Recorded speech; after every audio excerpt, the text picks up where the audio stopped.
Hello, listeners. Welcome back to another chilling episode. If you have your own terrifying experience to share, please mail us to be featured in our next episode. So before we dive in, please subscribe to our small channel and leave a comment, letting me know which country you are listening from. So without further ado, let's begin the story. My name's Joel, and I used to be a painter, not the kind who slaps latex on drywall. I mean oils, canvas, a couple of gallery showings. Even a decent solo exhibit back in Boston a few years ago. That feels like someone else's life now. Haven't picked up a brush in months. My hands shake too much since Erin left. She said I was already half a ghost when she packed her things and walked out. Looking back, though, I think that's when the real haunting started. Not with the house, but with me. Not with ghosts, but with the water. After Erin, I didn't have much tying me to Boston. I was crashing on a friend's couch and getting more familiar with the inside of a bottle than I ever wanted to be. Then the letter came, crumpled, faded ink, from a law office in Camden. My uncle, Russell Lang, had passed away.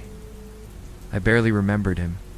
He was one of those distant, murmured-about relatives, the kind you only see in family photo albums wearing odd glasses and a permanent frown. Apparently, he'd left me his house. A beach place. A big, rambling thing near a town called Norro's Head. Ever heard of it? Neither had I. I should have been surprised when the lawyer described it as undisturbed and awaiting occupancy. But I wasn't. I think part of me was looking for a place to dissolve into. Somewhere with thick fog, cold tides, and no one asking questions, so I said yes. Took the keys. Packed what was left of my studio into the back of my hatchback. Drive up the coast was beautiful in a desolate kind of way. Endless pine groves, wet asphalt, low gray skies pressing down on everything. By the time I reached Norro's Head, the sun was a memory, and mist crawled across the road like something alive. The town itself was barely a town, just a post office, a bait shop, and an old diner with a flickering sign that said bees. I stopped there for coffee. An old man behind the counter glanced at my Otobi State plates and said, "You heading to the Lang house?" I nodded. He just shook his head slowly. "Tide gets strange up there." Smiled politely, said thanks. For the coffee and left, should have listened. The house was bigger than I expected. 3 stories of weathered shingles, shuttered windows, and a tower-like structure that leaned slightly toward the sea. The air smelled like salt and rot. Not fish rot, but old wood, damp and swollen with years of storms. A wraparound porch creaked under my boots. The key fit the lock with a reluctant click dot inside. The house felt waiting. That's the only way I can describe it. Furniture still covered in old sheets, his paintings leaning face first against the walls, dust on every surface, yet no cobwebs. Like someone had left in a hurry, and the place had held its breath ever since. I'll skip the boring stuff, the unpacking. The coughing fits from all the dust, the circuit breaker that tripped every time I turned on the space heater. I set up in what used to be my uncle's studio, a top-floor room facing the ocean. The light was good there, even if the windows groaned whenever the wind picked up. The first night was fine. Mostly I lit a fire in the old stone fireplace and fell asleep on the couch under a mountain of blankets. But sometime around 3 a.m. I woke up shivering. The fire was out. My socks were soaked. I thought maybe I spilled something, or maybe the roof leaked. But when I checked, everything was dry, except the floor around the couch, which smelled faintly of seawater. That's when it hit me. The tide. The next morning, I chalked it up to dreams. Stress. Or maybe I had sleepwalked into the kitchen and stepped in something. I convinced myself it didn't matter. But that damp feeling never fully went away.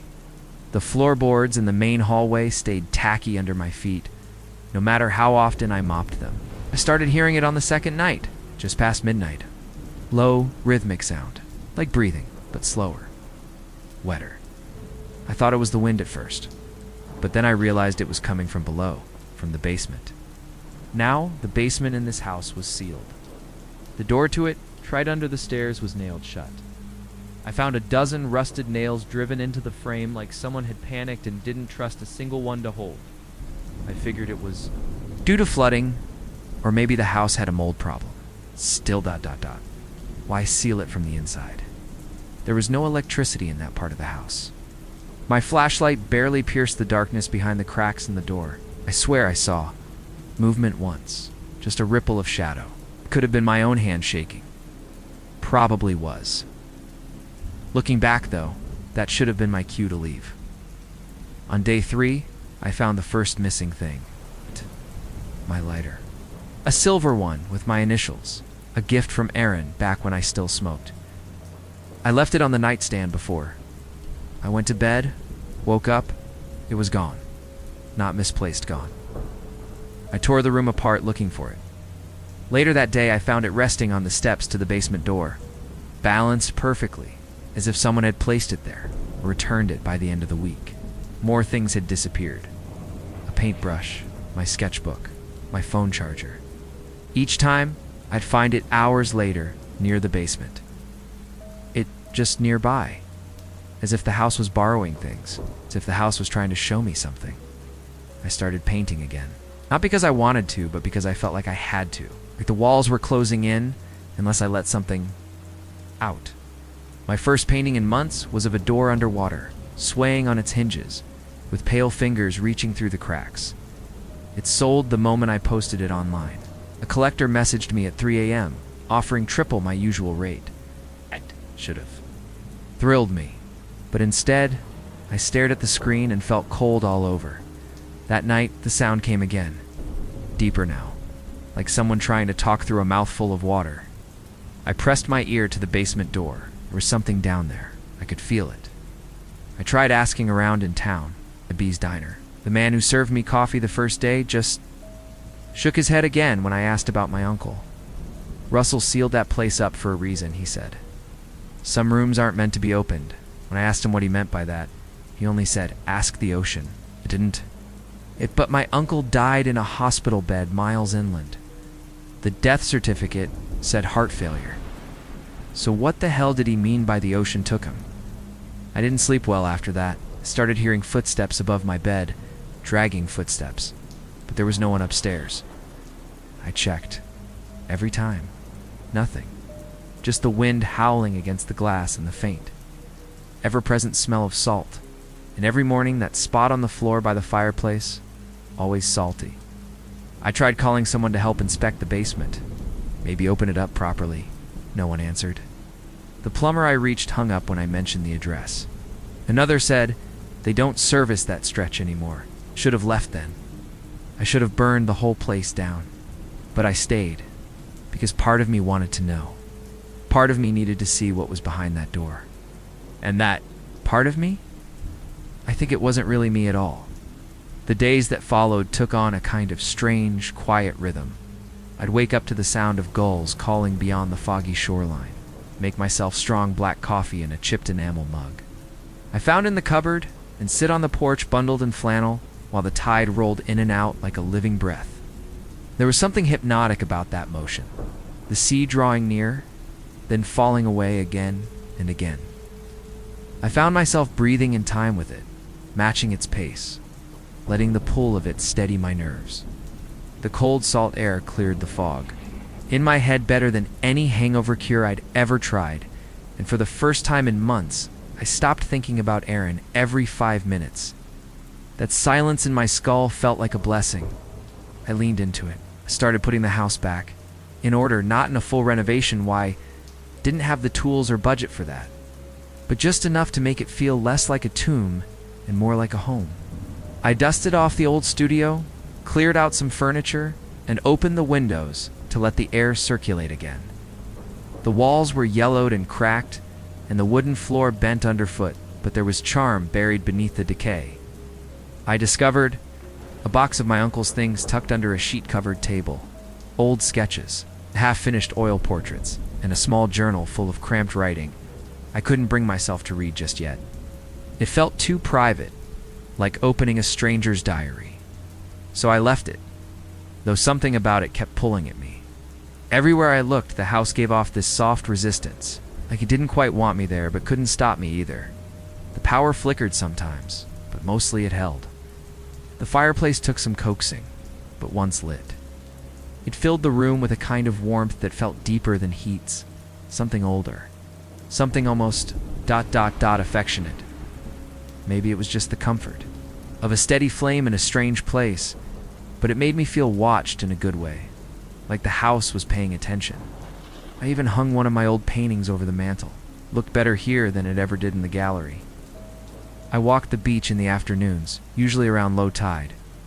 The shoreline stretched for miles, deserted and wild, littered with driftwood, seaweed, and the occasional dead crab turned belly up like a forgotten offering. I brought a sketch pad with me, trying to ease myself back into drawing.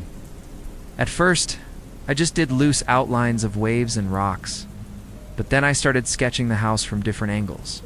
Something about its leaning tower and shuttered windows made it feel like it was always watching the sea, waiting for it to do something. When I looked back through the pages later, I noticed I'd drawn the same dark smudge in the tower window. In every version, the time I figured it was just a shadow, maybe mold on the glass. I didn't want to think too hard about it. I even made a trip into town again, bought groceries at a tiny shop where the woman behind the counter gave me a cautious once-over before ringing me up. When I told her I was staying in the Lang house, she gave me this look, not fear, exactly, more like pity. "You staying through full tide?" she asked. I didn't know what she meant. I told her I wasn't sure. She didn't say anything else. After that, just gave me my change and went back to stocking the shelf. I tried not to let it bother me, but I could feel the weight of her stare on my back all the way out the door. Back at the house, I unpacked a few things I hadn't touched. Since Boston, and one of them was a wooden cigar box filled with letters from Aaron, I'd meant to throw them out but never got around to it. Something stopped me each time. That night, I sat in front of the fire and read through a few of them. There was a warmth to her words, something steady and kind that reminded me why I loved her. But there was also a quiet frustration between the lines, the slow suffocation of living with someone who couldn't let go of pain. She tried. She really did. After a while, I folded the letters back up and put the box away. The fire crackled softly behind me, and for the first time in weeks, I didn't cry. That felt like a win. Found a rhythm in the painting, too. Quiet of the coast, the sound of wind and waves. It all started feeding the work. I painted, almost compulsively, images of water swallowing windows. Stairwells flooded with black tide, blurred faces pressed against glass. They came out of me fast, almost automatic. And they sold just as fast, too. I posted them to my old site and barely had time to price them before offers rolled in. It was like I'd tapped into something that people recognized, something deep and wet and old. It felt good to be wanted again, even if it was just for my work. I stopped locking the basement door.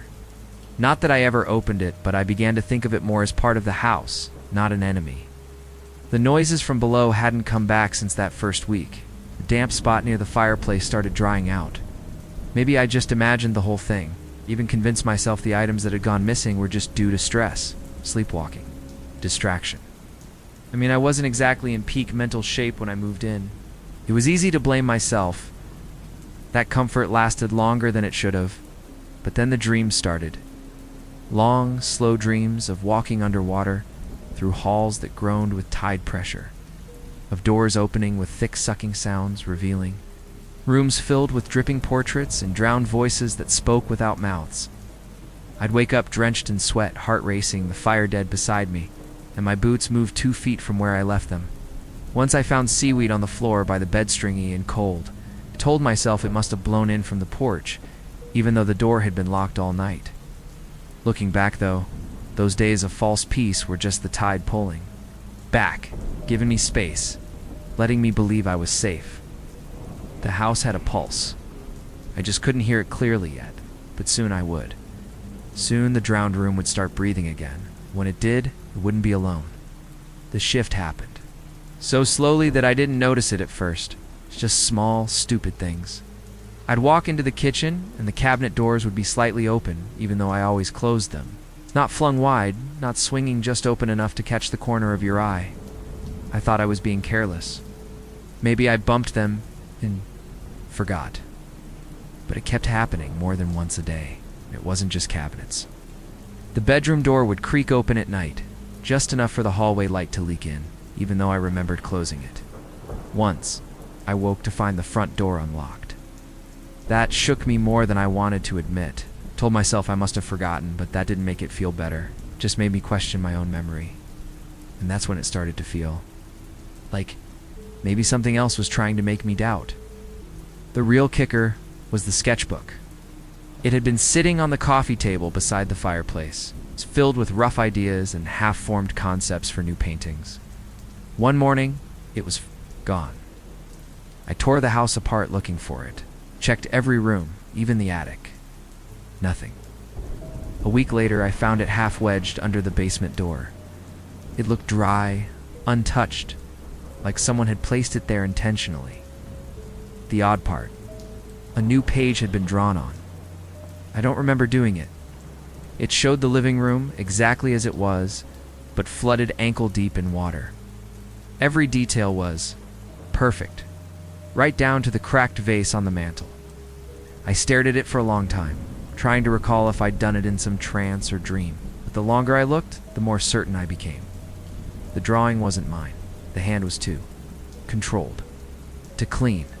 And worse, there were faces in the reflection of the water, pale, staring up, waiting. I brought it into town, thinking maybe I was just losing it, that some outside air would help. The coffee at B's Diner didn't taste right anymore.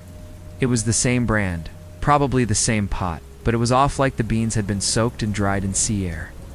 I sat in my usual booth by the window, flipping through the sketchbook while trying to settle my nerves. One of the locals, a younger guy, maybe in his 20s, sat down across from me without asking. He had the sunburned look of someone who worked boats, wind-chapped lips, and pale green eyes that didn't blink often enough.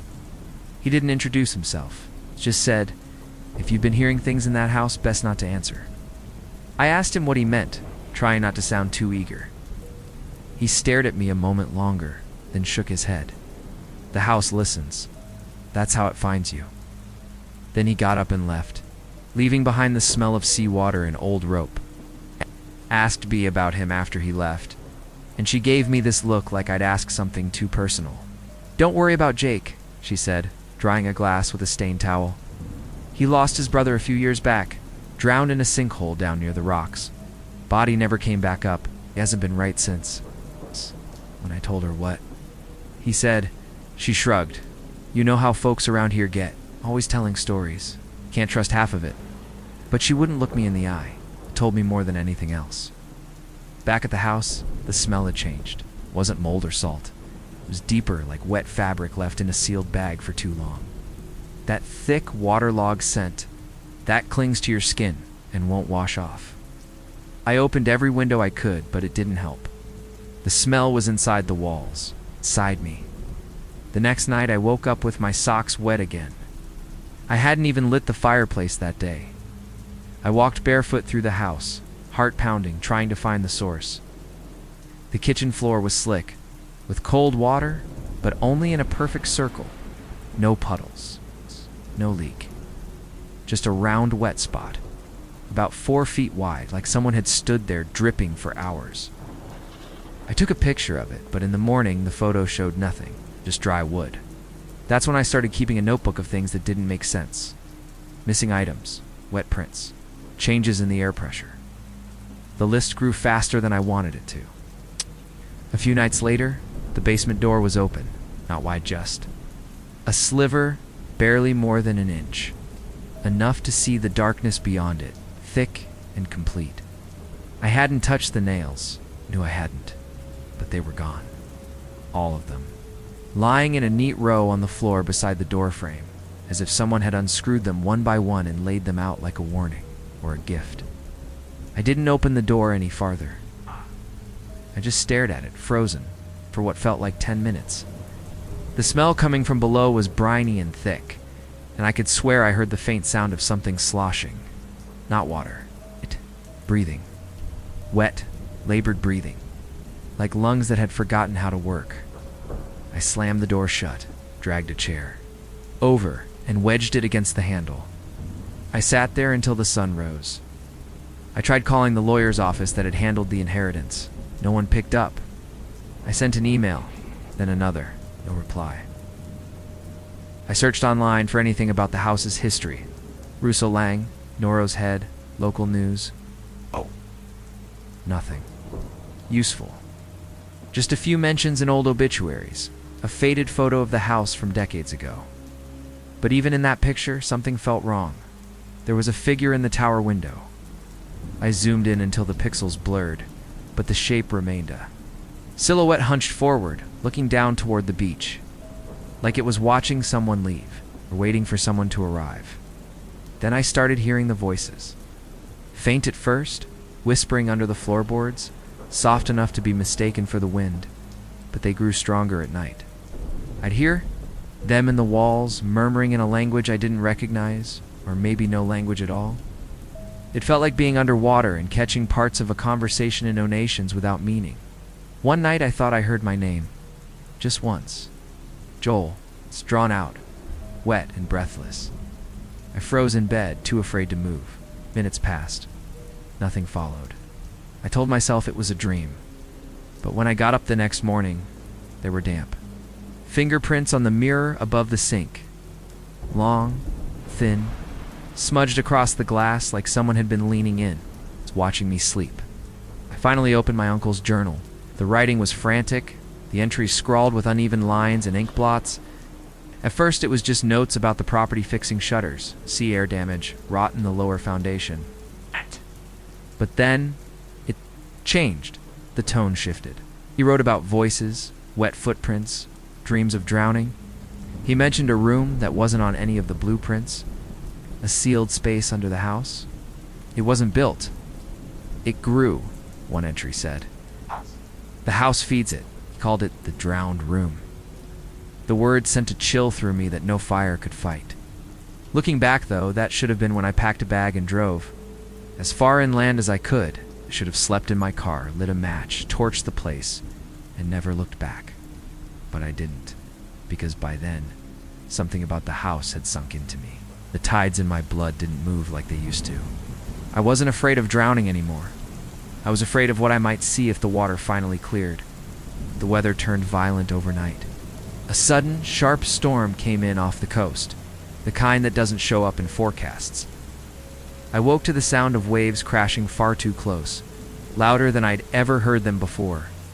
The storm didn't just rattle the windows, it felt like it was trying to get in.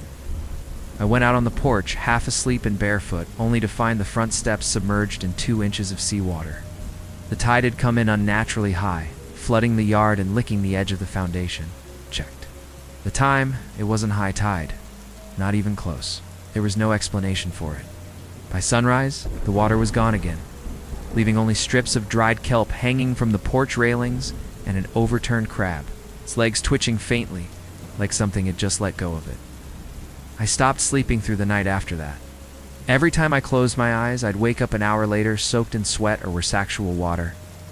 Once I woke to find the sheets damp, as if someone had dragged them from the ocean and wrapped me inside.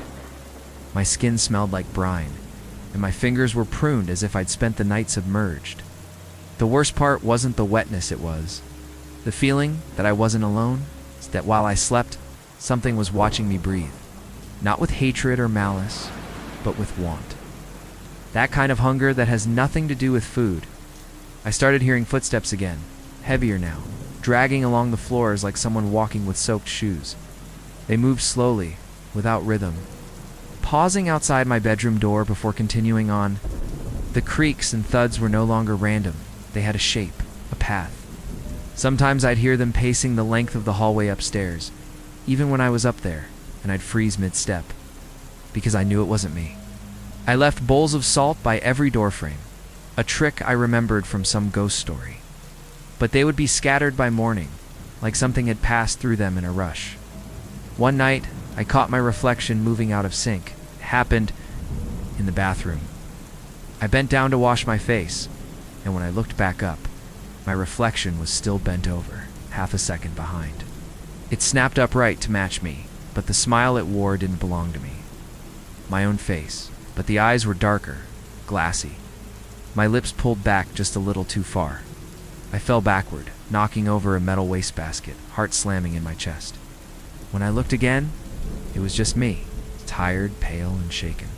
But from that moment on, I stopped trusting mirrors. Everyone in the house I covered with a sheet. Everyone but the one in the tower room I tried, but the sheet wouldn't stay. Every time I went back up there, it had fallen, bunched on me. The floor wet like it had been rinsed in seawater. The air pressure in the house changed too. Doors that used to creak open slowly now slammed shut with no warning. The temperature dropped in waves, not like a draft, but as if something passed through the room, dragging cold behind it. The house had begun to breathe in earnest, with long wheezing exhales that creaked through the vents and baseboards. Lie awake at night and count them. Inhale. Pause. Exhale. Wet silence. Repeat. Like the walls themselves had lungs. I put my hand against the wallpaper once, and could have sworn I felt a pulse, slow, thick, rhythmic. I held it there too long. When I pulled away, my palm smelled like algae. Even the wildlife seemed to avoid the property. I hadn't seen birds for days. No gulls, no crows, not even the rustle of squirrels in the trees. The beach, once covered in shells and crabs and the occasional seaweed twist, had grown strangely clean. Unnaturally so, as if something had come in the night and swept it bare. I walked the shoreline one morning and found dozens of dead fish in a perfect circle just beyond the dune line.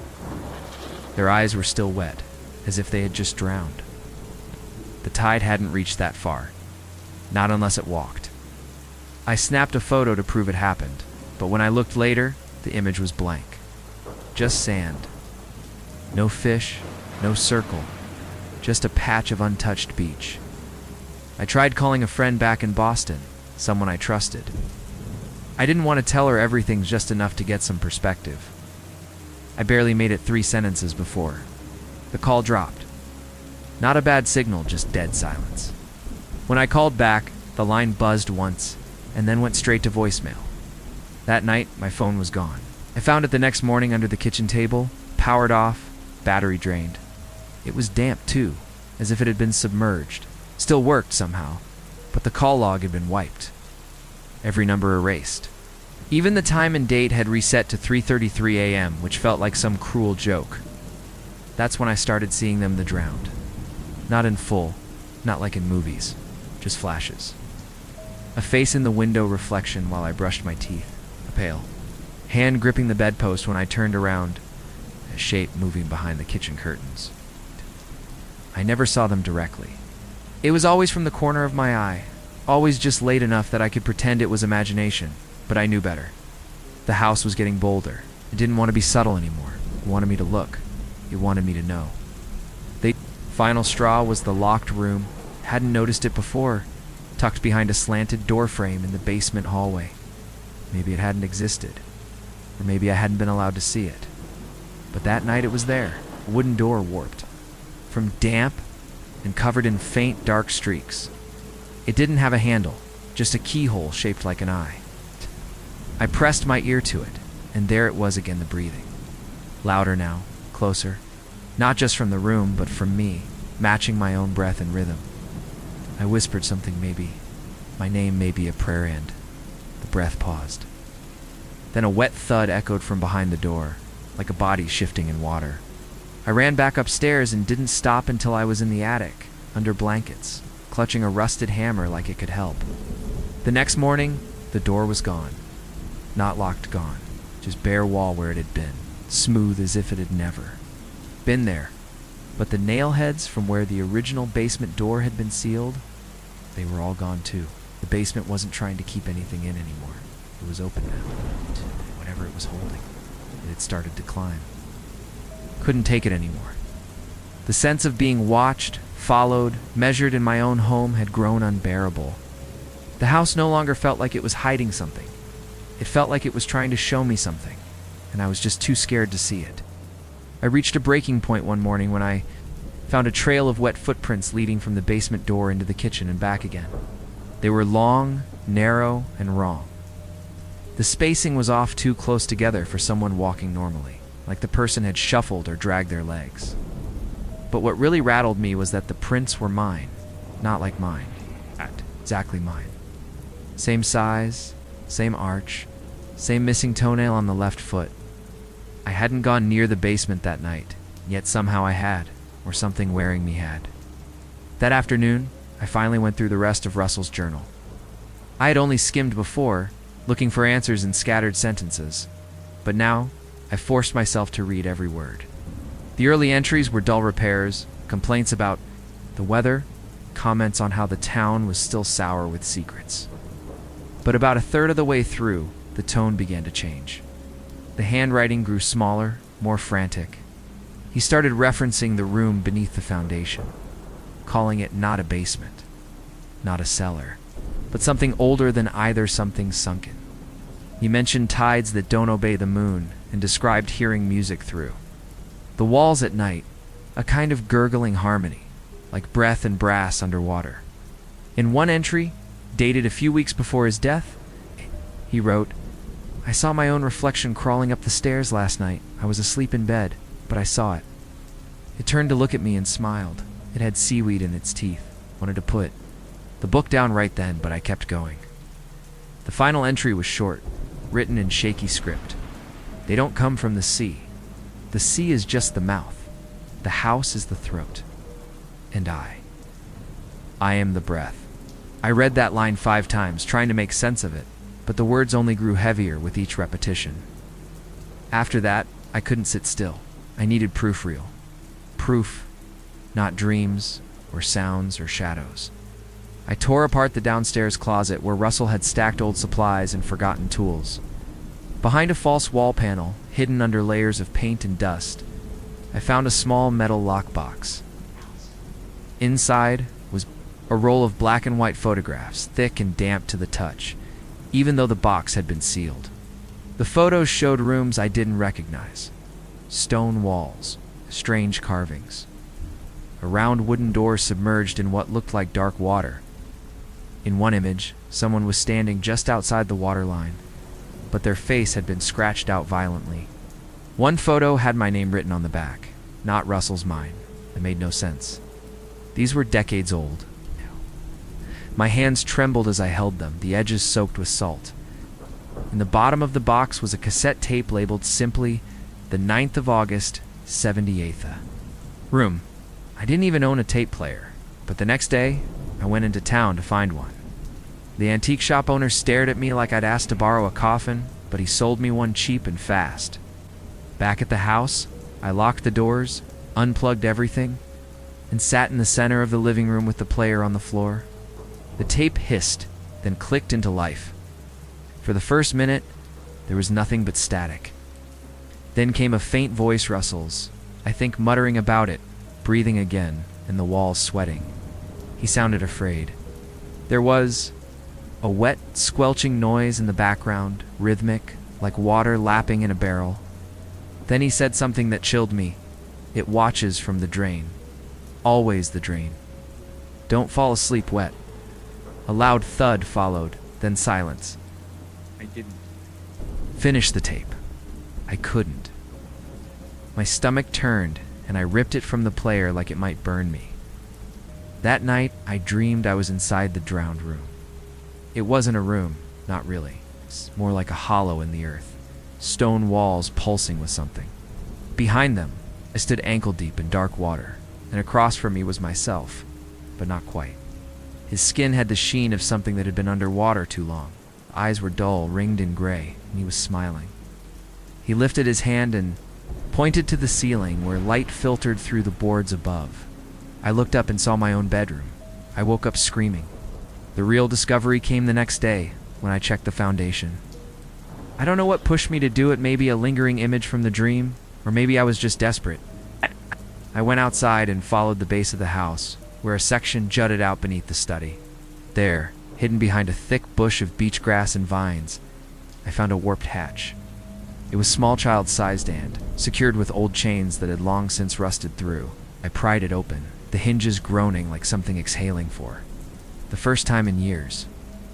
A rush of cold, wet air hit me in the face, thick with the scent of salt and old blood. I held my breath and shone my flashlight inside.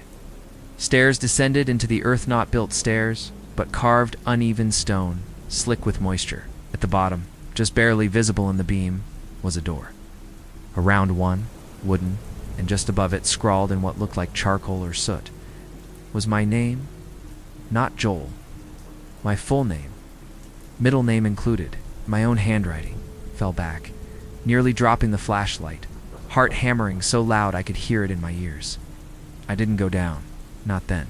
Sealed the hatch, covered it back with grass, and stumbled into the house. I sat in the hallway for what felt like hours, trying to make sense of what I had seen. The house wasn't just haunted, it wasn't just watching, it was reaching. Reaching for me in ways I didn't understand, pulling me back towards something I hadn't yet remembered. And the worst part? A small, traitorous part of me wanted to open that door. Not out of bravery or curiosity, but because it felt like I had once already, and part of me had never left. Looking back, though, that was the moment I should have called someone. Anyone. Checked myself into a hospital, driven until the fuel ran dry. But I didn't. I sat there until the sun dipped, beneath the sea, and then I picked up the sketchbook. I drew the door again, and this time I added a figure standing behind it, just a shape, tall, thin, soaked to the bone, watching. Always watching, I tried to be rational, really did. The next morning I drove into town and went straight to the local sheriff's office, holding the photographs from Russell's lockbox like proof of a crime. I told them everything, or at least the parts I thought they might believe. I said someone had been breaking into the house, that I'd found an unmarked door beneath the foundation that I thought there were signs of. Foul play, I kept the supernatural details to myself. I needed them to take me seriously. The deputy on duty, a tired-looking woman named Mara, listened without interrupting. Then she flipped through the photos slowly, barely reacting. When I was finished, she handed them back and said, "That place has been nothing but trouble since before I was born. Mr. Lang had a reputation, liked his drink, liked telling stories too." I asked if she would come look for herself. Shh. Sighed, tapped her pen on the desk, and finally agreed to send someone out when time allowed. I knew what that meant. Never. So I went back alone. I told myself I'd just take a look, just open the door and peek. Nothing more. I waited. Until twilight, when the house was at its quietest. That pause before full dark, when even the wind seemed to be holding its breath. I uncovered the hatch, pried it open again, and this time, I didn't hesitate. I stepped down the slick stone steps one at a time, each one colder than the last. The air grew thicker, wetter. My flashlight flickered with every breath I took, like the air itself interfered with the battery. When I reached the bottom, the door was still there, round, wooden, my name above it, darker now as if freshly drawn. I pressed my hand against the surface. It was warm, not from the sun, warm from the inside, like the room was alive. It opened without resistance. No lock, no creak, just a slow inward pull, like it had been waiting for me. The smell hit me first, brine, decay, and something sweeter underneath. Not rot, but memory. Old perfume, paint thinner, firewood smoke. A mess of smells that didn't belong together and yet filled my lungs like I had known them my whole life.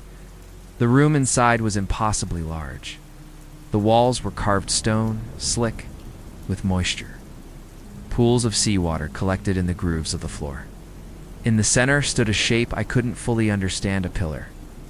Maybe, or a structure made of driftwood and bone and rusted nails. And surrounding it, half submerged, were figures. Dozens of them, motionless, kneeling, their backs to me, all waterlogged. And some still wore clothing, wedding dresses, uniforms, flannel coats, all frozen in place like a congregation. Everyone should have screamed, but I stepped forward. One of the figures turned its head, slowly, too slowly. And when its face caught the light, I saw myself. Not just a vague resemblance, it was me, dead-eyed, pale, mouth slack with dark, water leaking from the corners. It reached a hand toward me, and the motion triggered the rest. They began to rise, slowly, limbs creaking, water sloshing from their bodies. The pillar in the center began to pulse once, twice like a massive lung inflating beneath the floor. And the sound, it wasn't just breathing anymore. It was speech. Wet words in a language I felt more than heard. A vibration in my bones, like the ocean was speaking through my spine. I turned and ran. The door slammed shut behind me, sealing with a hiss of escaping air. I climbed the stairs 2 at a time, heart pounding, and burst through the hatch into the cold night. But the air wasn't cold anymore. It was hot and wet, like the inside of a fever dream. The stars above shimmered through a mist that hadn't been there moments before. The house loomed ahead, taller somehow, windows glowing faintly with blue light. I sprinted inside and bolted every lock, every latch. I built a fire and sat with my back to the hearth, hammer in one hand, the cassette tape in the other. I didn't play it. I just held it. Something about having it nearby made me feel anchored, like I wasn't alone. Later that night, the basement door opened again. I heard the hinges groan, and when I turned to look, it was wide nothing but blackness. Beyond, I didn't approach. I couldn't, but I watched. And after a few minutes, a wet shape stepped into the hallway. It didn't walk, it dragged. Arms too long, fingers trailing along the wood like a lover brushing skin. I didn't move. Didn't breathe. It stared at me with my own eyes then. Smiled. A soft, sad smile, like it pitied me. Then it turned and walked toward the kitchen, leaving damp prints behind. The door closed slowly behind it. Not slammed closed, deliberate, controlled. The room didn't need to take me by force. It was waiting for me to go willingly. The next morning, I packed a bag. I told myself I'd leave, but I didn't. Not yet. I made one last call to the sheriff's office, begged them to send anyone, Allah's voice on the other. End sounded ... different, like she was speaking through water, warped and slow. Someone will come, she said. When the tide is right, then the line went dead. I haven't heard from them since. I haven't heard from anyone. It was 3 days ago. Since then, the ocean hasn't retreated. The tide crept up to the house and stayed. The shoreline is gone, and my car is half submerged in salt water, and every window in the house reflects something different now. Not the yard, not the sea, just more rooms, hallways I've never walked. Stairwells that descend forever, and sometimes my own face asleep or drowning. I don't know which. I've boarded up the windows, closed off the tower. I barely sleep. Ate cold beans out of a can and count the breaths between wall pulses. The house is waiting. I know it is. And the thing that wears my face is getting bolder. Last night I found my toothbrush wet. Not like it had been run under the tap but used. Looking back though, the signs were all there. The dreams. Disappearing items. The way the town spoke about Russell, he didn't die of heart failure. He drowned. In this house. On dry land. And I think the ocean left something behind in his place. Something that has been waiting for another body to fill. Mine I left at dawn, or I tried to. I waded through waist-high water that had no business. Being their salt water that had no current, no direction. Just still and waiting, like a breath held too long. The tide hadn't gone out in days, and when I looked back at the house, I could barely see the roofline above the flood. The front steps had vanished. The dunes were gone. The road? Gone too, but I kept moving. Through water that didn't ebb or flow, just gripped everything it touched. Every step forward felt like I was being pulled back, like the sea was holding my ankles with soft, unseen hands. I don't remember reaching land, only that when I finally collapsed on the blacktop, gasping, my clothes were dry. Not drying, already dry. Like I'd imagined the whole thing. But my skin smelled of salt, and the soles of my feet were raw. That part was real. I got back to Boston the next night. I didn't stop driving, not even for food. I only pulled over once, at a gas station, an hour inland. The attendant stared at me too long, eyes flicking to the trunk of my car and then back to me. He asked if I'd been at the coast. I said yes. His mouth tightened. Storm's been dragging things inland, he said. Weird things. Dead seals. In the cornfields, birds flying backwards. Might want to get checked out. I laughed like it was a joke, but his eyes didn't change. He meant it. I didn't look in the trunk. I didn't want to know what might be back there. moved. Into a small apartment in the South End, 3rd floor, no ocean in sight. The city noises were a relief at first. Sirens, traffic, people shouting at each other on sidewalks. Noise that didn't breathe or echo through wood. I thought maybe I could paint again, start over. That's what I told myself. But every canvas I touched warped. The colors went gray. Every brushstroke turned to water. I tried sketching instead, but even my pencil moved like it was caught in a current. Every drawing ended up the same, a door half open and something waiting on the other side. Then came the mail. An envelope with no return address left in my mailbox, even though I hadn't given anyone the unit number. Inside were photos. My photos. The ones I'd taken of the dead fish in the sand, of the wet footprints on the kitchen floor, of the figure in the reflection. They were printed in perfect detail, clearer than I remembered, and on the back of each one, smeared ink, was a word. Together, they formed a sentence. You came back. You never left. I called the building manager, asked if anyone had been seen dropping it off. He checked the security camera. Nothing. Just static between the hours of 3 o'clock and 3:37 a.m. I checked the time stamp. That's when I'd found the envelope. I stopped sleeping after that. Not entirely, but only in small bursts, sitting upright with every light on. I filled the bathtub with water and watched it for hours. I don't know why. Just needed to know it wasn't moving, that it wasn't breathing. One night, it rippled on its own. It's just once. I drained it immediately and started using bottled water to wash. I unplugged every drain in the apartment, shoved towels in the sinks, sealed the shower head with duct tape. The smell still crept in, briny, old, familiar. Then the mirror started fogging on its own, not after a shower, just fogging. Steam, where there was no heat. I'd wipe it away and see nothing but myself, until I didn't. Last Thursday, I leaned in to pop a zit on my chin, and the reflection blinked before I did. It smiled wider than I knew how to, I swear to God. Its pupils were dark pools, bottomless and wet. I stepped back, and the mirror cracked. Not from impact, just cracked, like it couldn't hold what it had shown. A few nights ago, I woke up on the floor. I had fallen asleep sitting against the closet door, clutching a hammer like it could save me. The carpet was soaked beneath me. My socks were wet again. I checked the bathroom, the kitchen. Nothing. But my sketchbook was open on the table, turned to a new page. Fresh drawing. Perfect rendering of my bedroom from above. And in the bed, me, sleeping, and just behind the window, something looking in. Long fingers pressed to the glass. Should have known better. The signs were all there. The house didn't just haunt it, infected, it reached, and now it's here. Not the structure, but the room itself. The breathing, the pull, the ocean. Does it need to flood your home to take you? Finds the cracks. It seeps in slow. I don't need to be in that house for it to reach me. I think it's been inside me since the first night I stepped through the door. Maybe even earlier. Maybe. I was always meant to find it. Last night, someone knocked on my door at exactly 3:33 a.m. Not a loud knock. Just 3 soft taps. I stayed frozen on the couch, listening.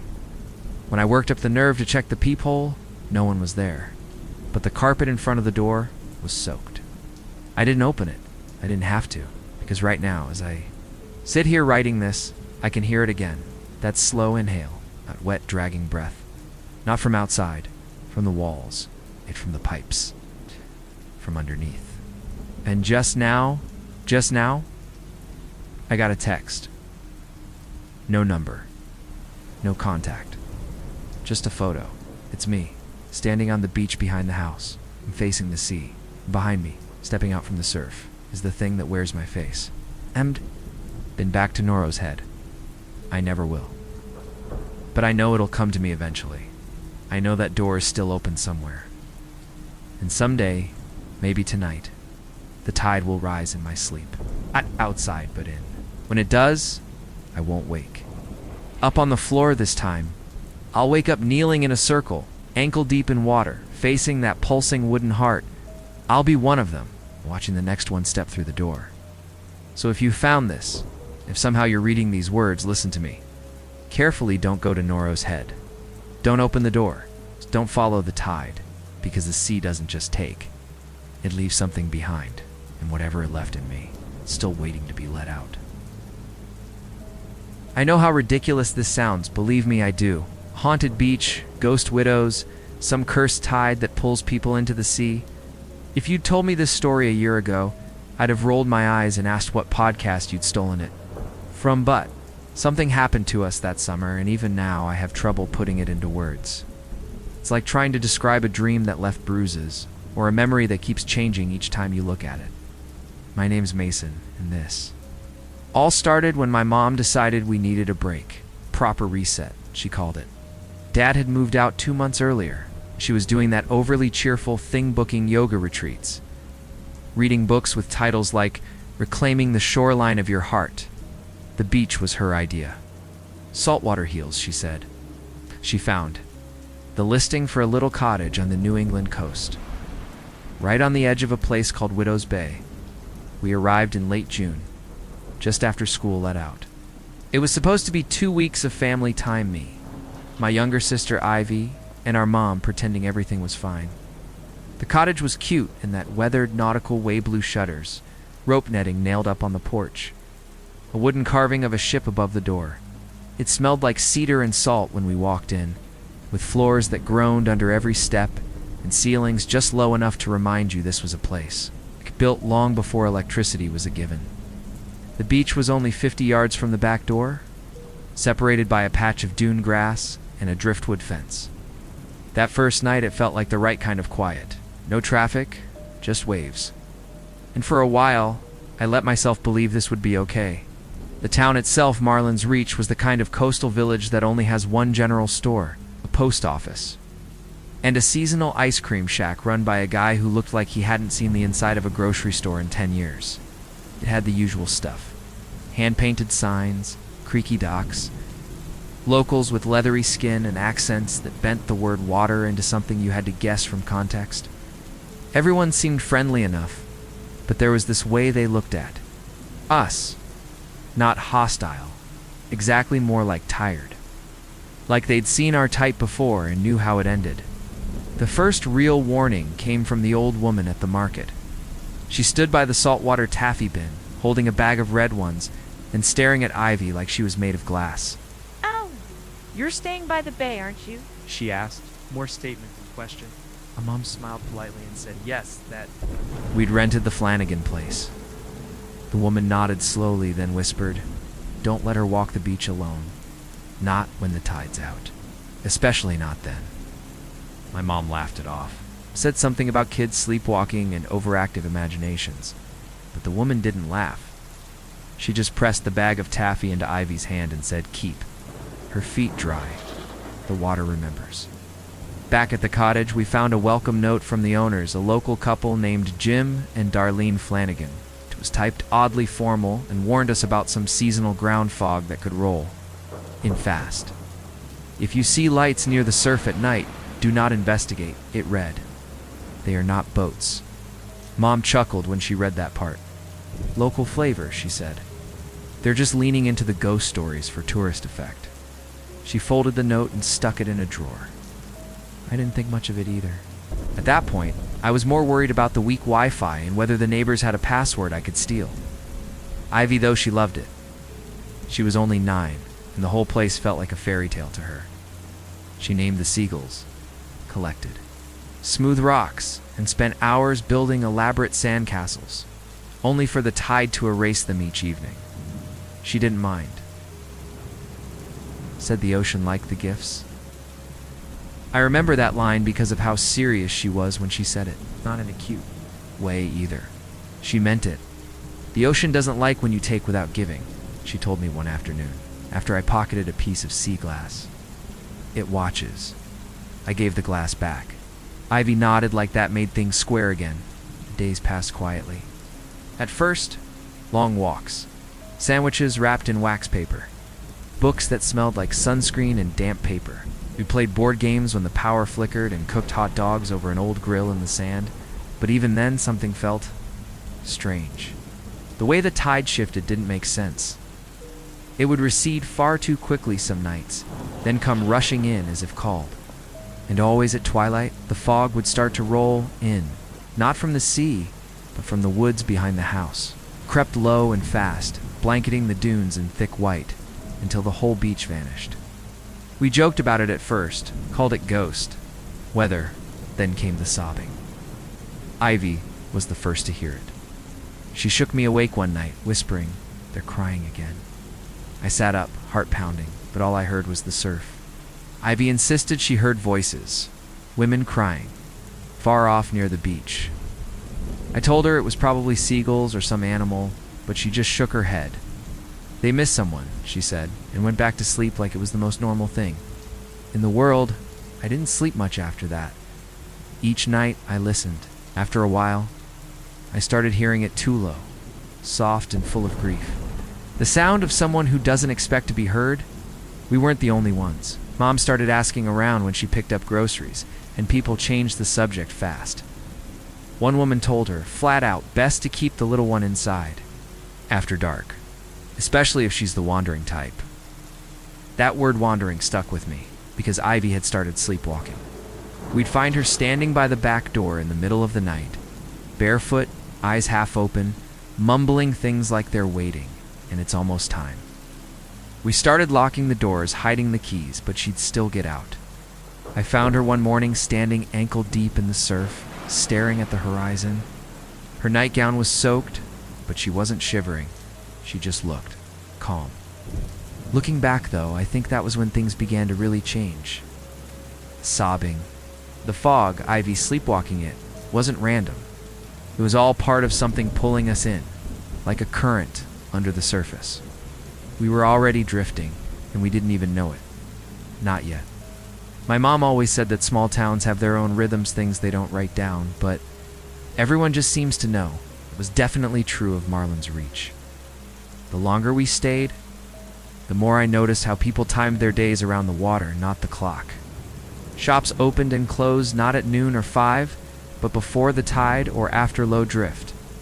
The diner we went to every few mornings only served breakfast until the fog rolled in, even if it meant closing early. When I asked the guy behind the counter about it, he just gave me this half shrug and said, "People get weird when the bay empties. Best not to be serving coffee when it happens." He wouldn't say more, and my mom told me not to press, but I could see it was starting to unsettle her too. There were also signs, actual posted warnings at the edge of the beach.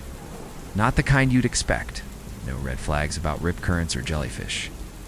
These were old wooden boards, nailed into driftwood stakes, with phrases painted in hand-brushed letters. One said, "Low tide is not low risk." Another read, "If you hear them call, stay inside." But the one that hit me hardest was posted crookedly at the entrance to the shore trail, partially buried in dune grass. It said, "The ocean keeps what IT loves." There was something final about that. Not threatening exactly, but intimate, like a warning written in grief. After Ivy's sleepwalking got worse, Mom talked to Jim Flanagan, the guy who owned the cottage. She caught him out front during one of his rare check-ins. He'd drive up in this old seafoam green truck, do a lap of the property, and leave without saying much. But this time, she stopped him and asked directly if there was anything we should know about the bay. His face darkened immediately. "Your girl," he said slowly, not unkindly. "She's sensitive."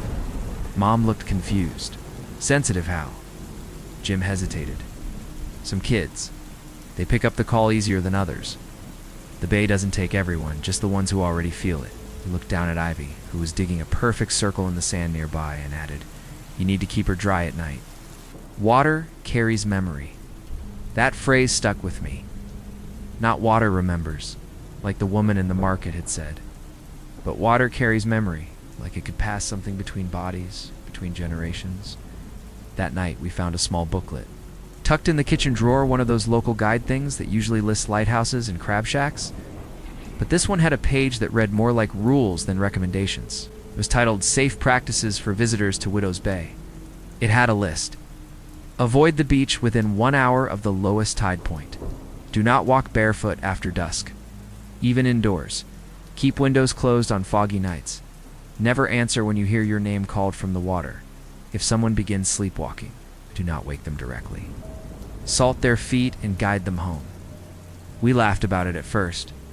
Mom read them out loud in her best spooky voice, and Ivy giggled until she snorted apple juice out her nose. But something about the way the list was worded didn't feel like a joke. It wasn't playful or superstitious. It read like survival instructions. Straightforward, plain, no dramatics, just facts.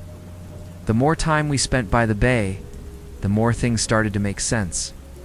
The fog that rolled in every night moved with purpose. It wasn't random or weather dependent. It arrived as the tide went out, always on schedule, always heavy. Sometimes, it carried smells with its salt, of course, but also old lilacs, and once the sharp sweetness of pipe smoke. The fog hugged the dunes like arms wrapping something you couldn't see. And when it finally reached the porch, the wind would stop. Dead silence. It's not peaceful. Stifling. Ivy's behavior changed too. She grew quieter during the day, and more active at night, like her whole clock had reversed. She stopped naming the seagulls, stopped building sandcastles. One morning, she asked my mom what drowning felt like. Not in a dramatic or scary way, just casual, like she was asking about the weather. Do your ears pop? Do you float? Or does it just pull you down? Mom brushed it off, but I caught the way her fingers gripped the edge of the kitchen counter a little too tightly. We tried to keep Ivy indoors once the sun started setting. We locked the doors and hid the keys, just like before. But she always found a way out. Once we found her in the living room, standing in front of the open window with her arms out, palms up, like she was waiting for something to fall into them. Another time, she stood in the hallway whispering to the dark. I asked her who she was talking to, and she said she misses her boy. He drowned on his wedding night. Okay. I told her to go back to bed, but she just blinked slowly and added, she thinks I'm him. I know how that sounds. I know it's easy to write this off as some over-imaginative kid, soaking up ghost stories and acting weird because her parents are going through a rough patch. I wanted that to be true. I wanted to believe she was just playing, just dreaming. But then we found her journal. Ivy had always been a doodler, filling up pages with unicorns and mermaids and little animals wearing sunglasses. But this notebook was different. No color, no glitter pens. Just page after page of women standing in the surf, their mouths open in perfect round O's. No eyes. Just long black hair flowing behind them like seaweed. Some pages had writing, but not Ivy's usual loopy print. These words were stiff, cramped, and water-warped. One page said, "We wait when the moon pulls. We sing when the sun turns its face." Another said, "Take one to keep one, that is the rule." Looking back, though, I think the rules weren't just about what to avoid. They were a warning about balance, about exchange. The bay didn't hunt like a predator, it lured like a lover, slow, gentle. It sang and cried and begged. And if you didn't listen carefully, you'd mistake it for sorrow instead of hunger. And Ivy, she was already answering it. The first time it happened, it felt like an accident. Ivy had slipped out again, sometime after midnight, and when I found her, she was standing knee-deep in the bay, with her arms stretched out toward the water. The tide was impossibly low. So far out it looked like the ocean had just up and left, leaving behind a glistening plain of wet sand and half-buried things. The moon hung high and bloated, throwing shadows that stretched for miles. I remember calling her name once, twice. She didn't turn around, just kept murmuring something under her breath, words that the wind stole before I could catch them. I waded in after her, dragging her back step by step, her feet bare and blue from the cold. She didn't fight, didn't speak. Looking back over her shoulder, as if someone had promised to meet her there and she'd left too soon, we dried her off, wrapped her in blankets, and made hot chocolate she didn't drink. Mom sat beside her, asking gentle questions. Ivy didn't answer. She just stared at the fireplace, eyes glassy, lips pale.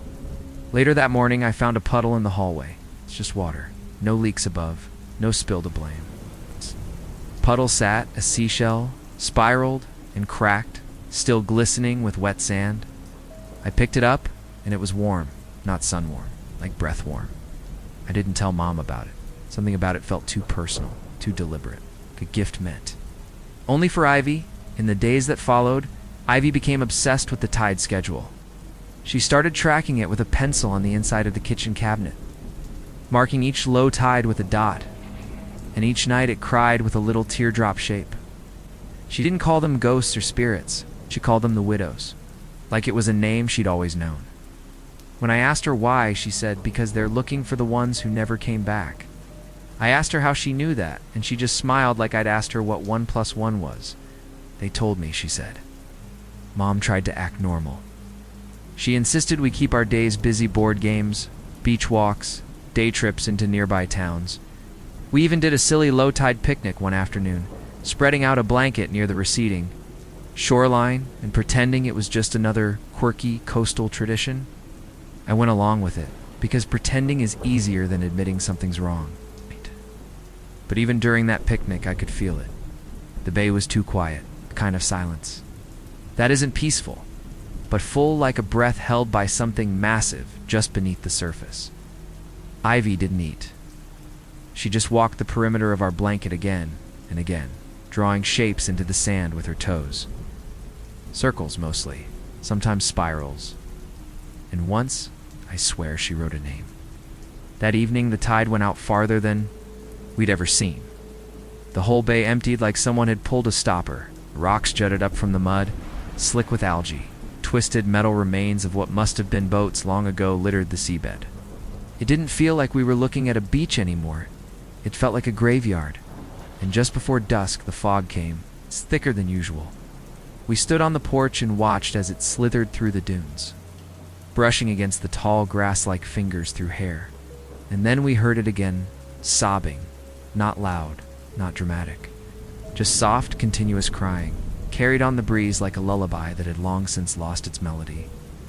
That night, Ivy didn't sleep. She stood at the window for hours, staring. At the bay, around 3 a.m., I got up to check on her and found her pressing her fingers to the glass as if trying to draw something unseen. She whispered without turning. They're closer now. I can hear them clearer. They miss their names.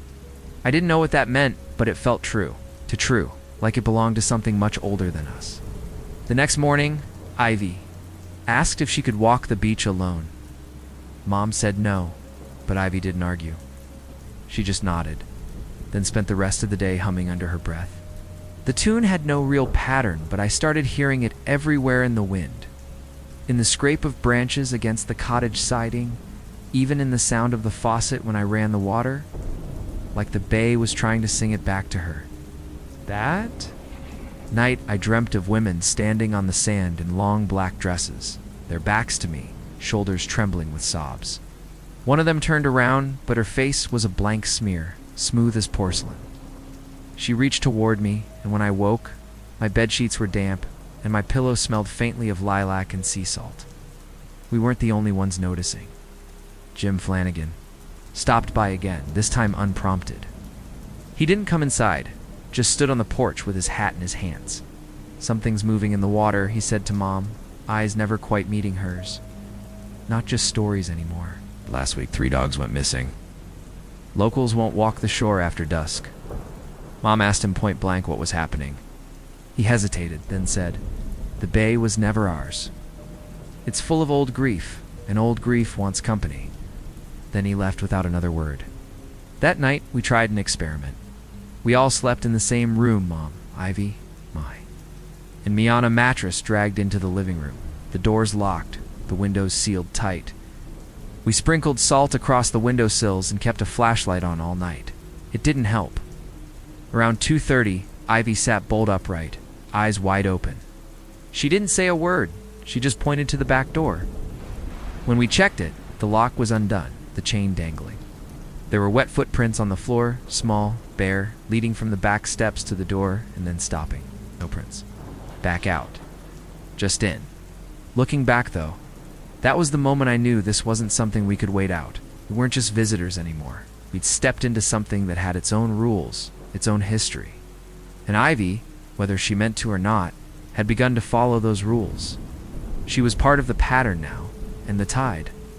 The tide was just the start. By the end of the second week, things inside the cottage started to feel different. Often, ways we couldn't explain, but couldn't ignore. Ivy barely spoke anymore. She moved slower, like her body was heavier somehow.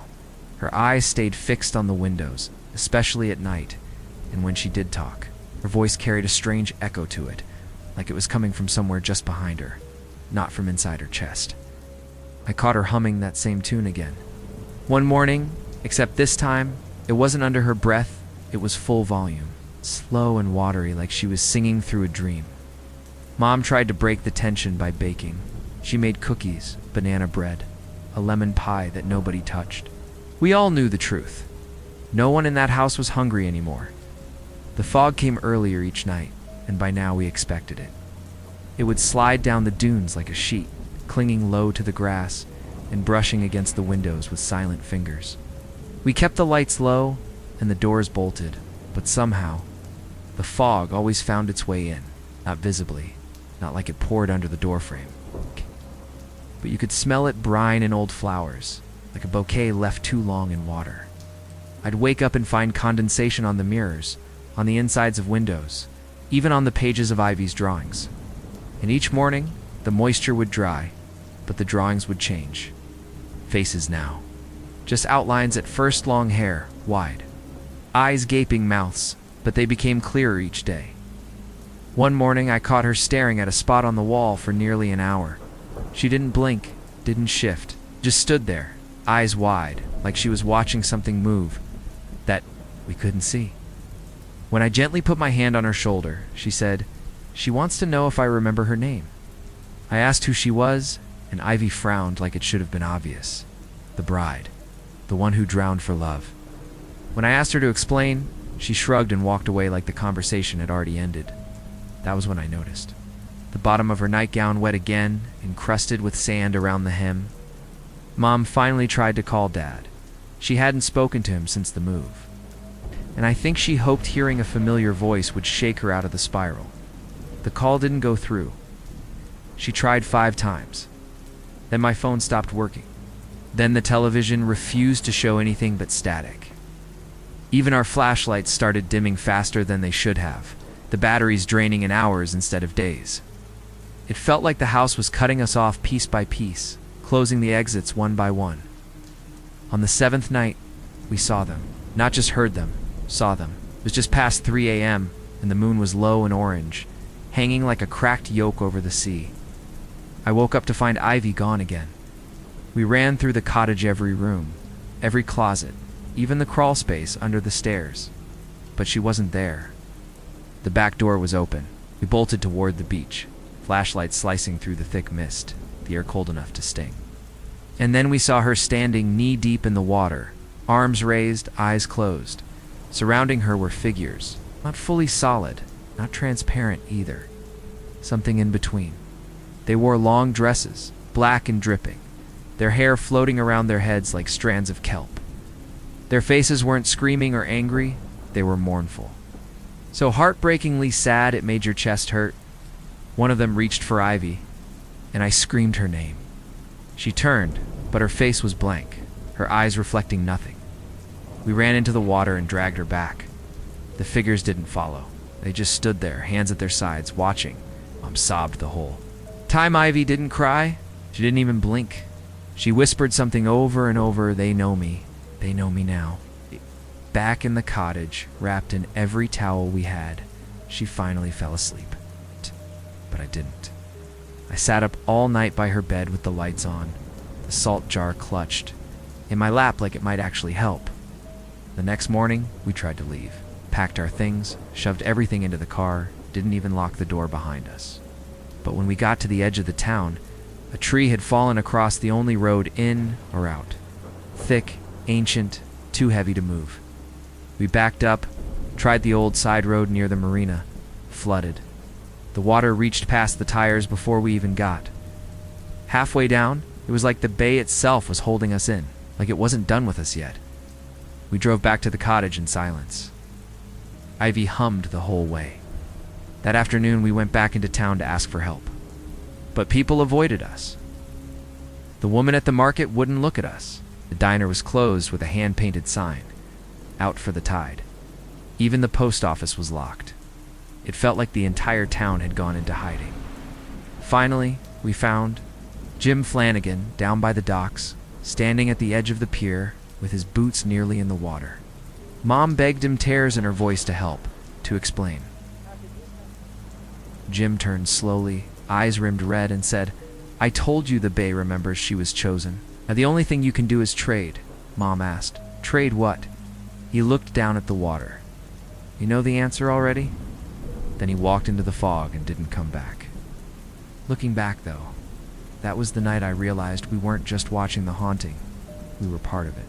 The town wasn't protecting itself from ghosts, it was preserving a balance, keeping the widows fed in a way. And Ivy, she had become their mirror. The more we tried to pull her back, the deeper into the tide she sank. We stopped pretending. After that night, no more morning walks, no more campfire dinners on the beach. We stayed inside as much as we could, kept the curtains drawn, the windows sealed. Salt poured thick along the door frames like lines drawn in sand to hold back a rising wave. Ivy barely spoke now, but when she did, it was in whispers. She said things that didn't sound like her voice. Phrases like her dress was sewn from sailcloth, and they buried their teeth in driftwood so they couldn't scream. My mom cried in the laundry room once when she thought I wasn't listening. I heard her through the vent, sobbing. Quietly, while holding Ivy's nightgown, which never seemed to dry completely no matter how long it sat on the line, I started rereading the little booklet we'd found, the one with the rules. The first time through, I'd brushed past the list like it was folklore. But now I started seeing the truth tucked between the lines. Do not walk barefoot after dusk, even indoors that had already failed us. Ivy's feet were always damp. Never answer when you hear your name called from the water. I remembered the way she turned so easily that night, as if she was responding to something. Only she could hear. In the final rule, take one to keep one. That is the rule. It echoed in my head for hours. It wasn't a warning. It was an equation. A trade. We started to understand what the widows were, or at least what they wanted. They weren't Ghosts in the way people think of them. They weren't trapped or suffering or even malicious. Exactly, they were mourners. Waiting, repeating. They came with the low tide, because that's when the sea let go, when it handed things back wreckage, bones, grief. The widows weren't hunting for random victims. They were keeping balance. One taken, one left. One child lost, one pulled in to replace. Was why Ivy had been hearing them, seeing them, humming their song. She wasn't being haunted. She was being taught, welcomed, and we realized the town knew, not just Jim Flanagan, all of them, the old woman in the market, the people who wouldn't meet our eyes. They didn't avoid the widows out of ignorance. They respected the system, fed it, let it take who it chose, as long as it didn't take too much. Maybe the town had a history of offering up its own. Maybe not anymore. Maybe now, they just waited for visitors. Renters, tourists who didn't know better than to walk barefoot on foggy nights.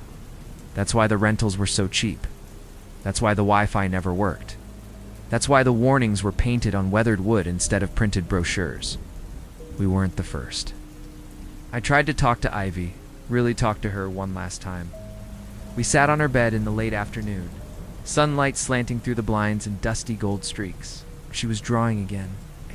This time, it was a perfect sketch of the cottage as seen from above roof yard, even the driftwood path leading to the shore. I asked her if she remembered the trip we took last year, the cabin in the mountains, the deer we saw in the woods. She nodded, smiling faintly. I asked her if she wanted to go back to a place like that, somewhere far from here. She paused for a long time, then said, "But she's already holding my hand." I looked down. Ivy's right hand was open, fingers slightly curled, like she was holding something invisible. Her palm was wet. That evening, Mom said she wanted to try one. More time to get out. I didn't argue. We loaded the car with only the essential, some clothes, Ivy's favorite blanket, the salt jar, the drawings. We left everything else. It didn't matter. Nothing we packed felt like it would matter beyond the next hour. As we started the engine, I saw someone standing at the edge of the dune trail. A woman, black dress, barefoot, hair long and dripping, though there was no rain. She didn't move, just stood and watched as we backed down the gravel path. Ivy turned around in her seat, raised her hand in a small wave. The woman didn't wave back. We drove as far as we could. Again, the road was blocked. This time, not by water or trees, but by a pickup truck we didn't recognize, parked sideways across the only exit. No one inside. Doors open, like someone had walked away in the middle of turning around. We tried the town center, empty. Lights off, doors bolted. It wasn't just avoidance this time, it was abandonment. We weren't just being ignored now, we were being quarantined, like whatever had touched Ivy might spread if it was allowed to cross the town's invisible lines. Back at the house, the tide was already rising, but we hadn't heard it come in. The water now lapped at the porch steps. The bay looked endless, featureless, no horizon, just a soft gray wash from sea to sky. Fog had swallowed everything but the house. No wind, no birds, only the sound of water brushing against the walls like a slow, patient hand. We knew then, this wasn't about escape anymore. This was about holding on long enough to survive the night, if that was even still an option.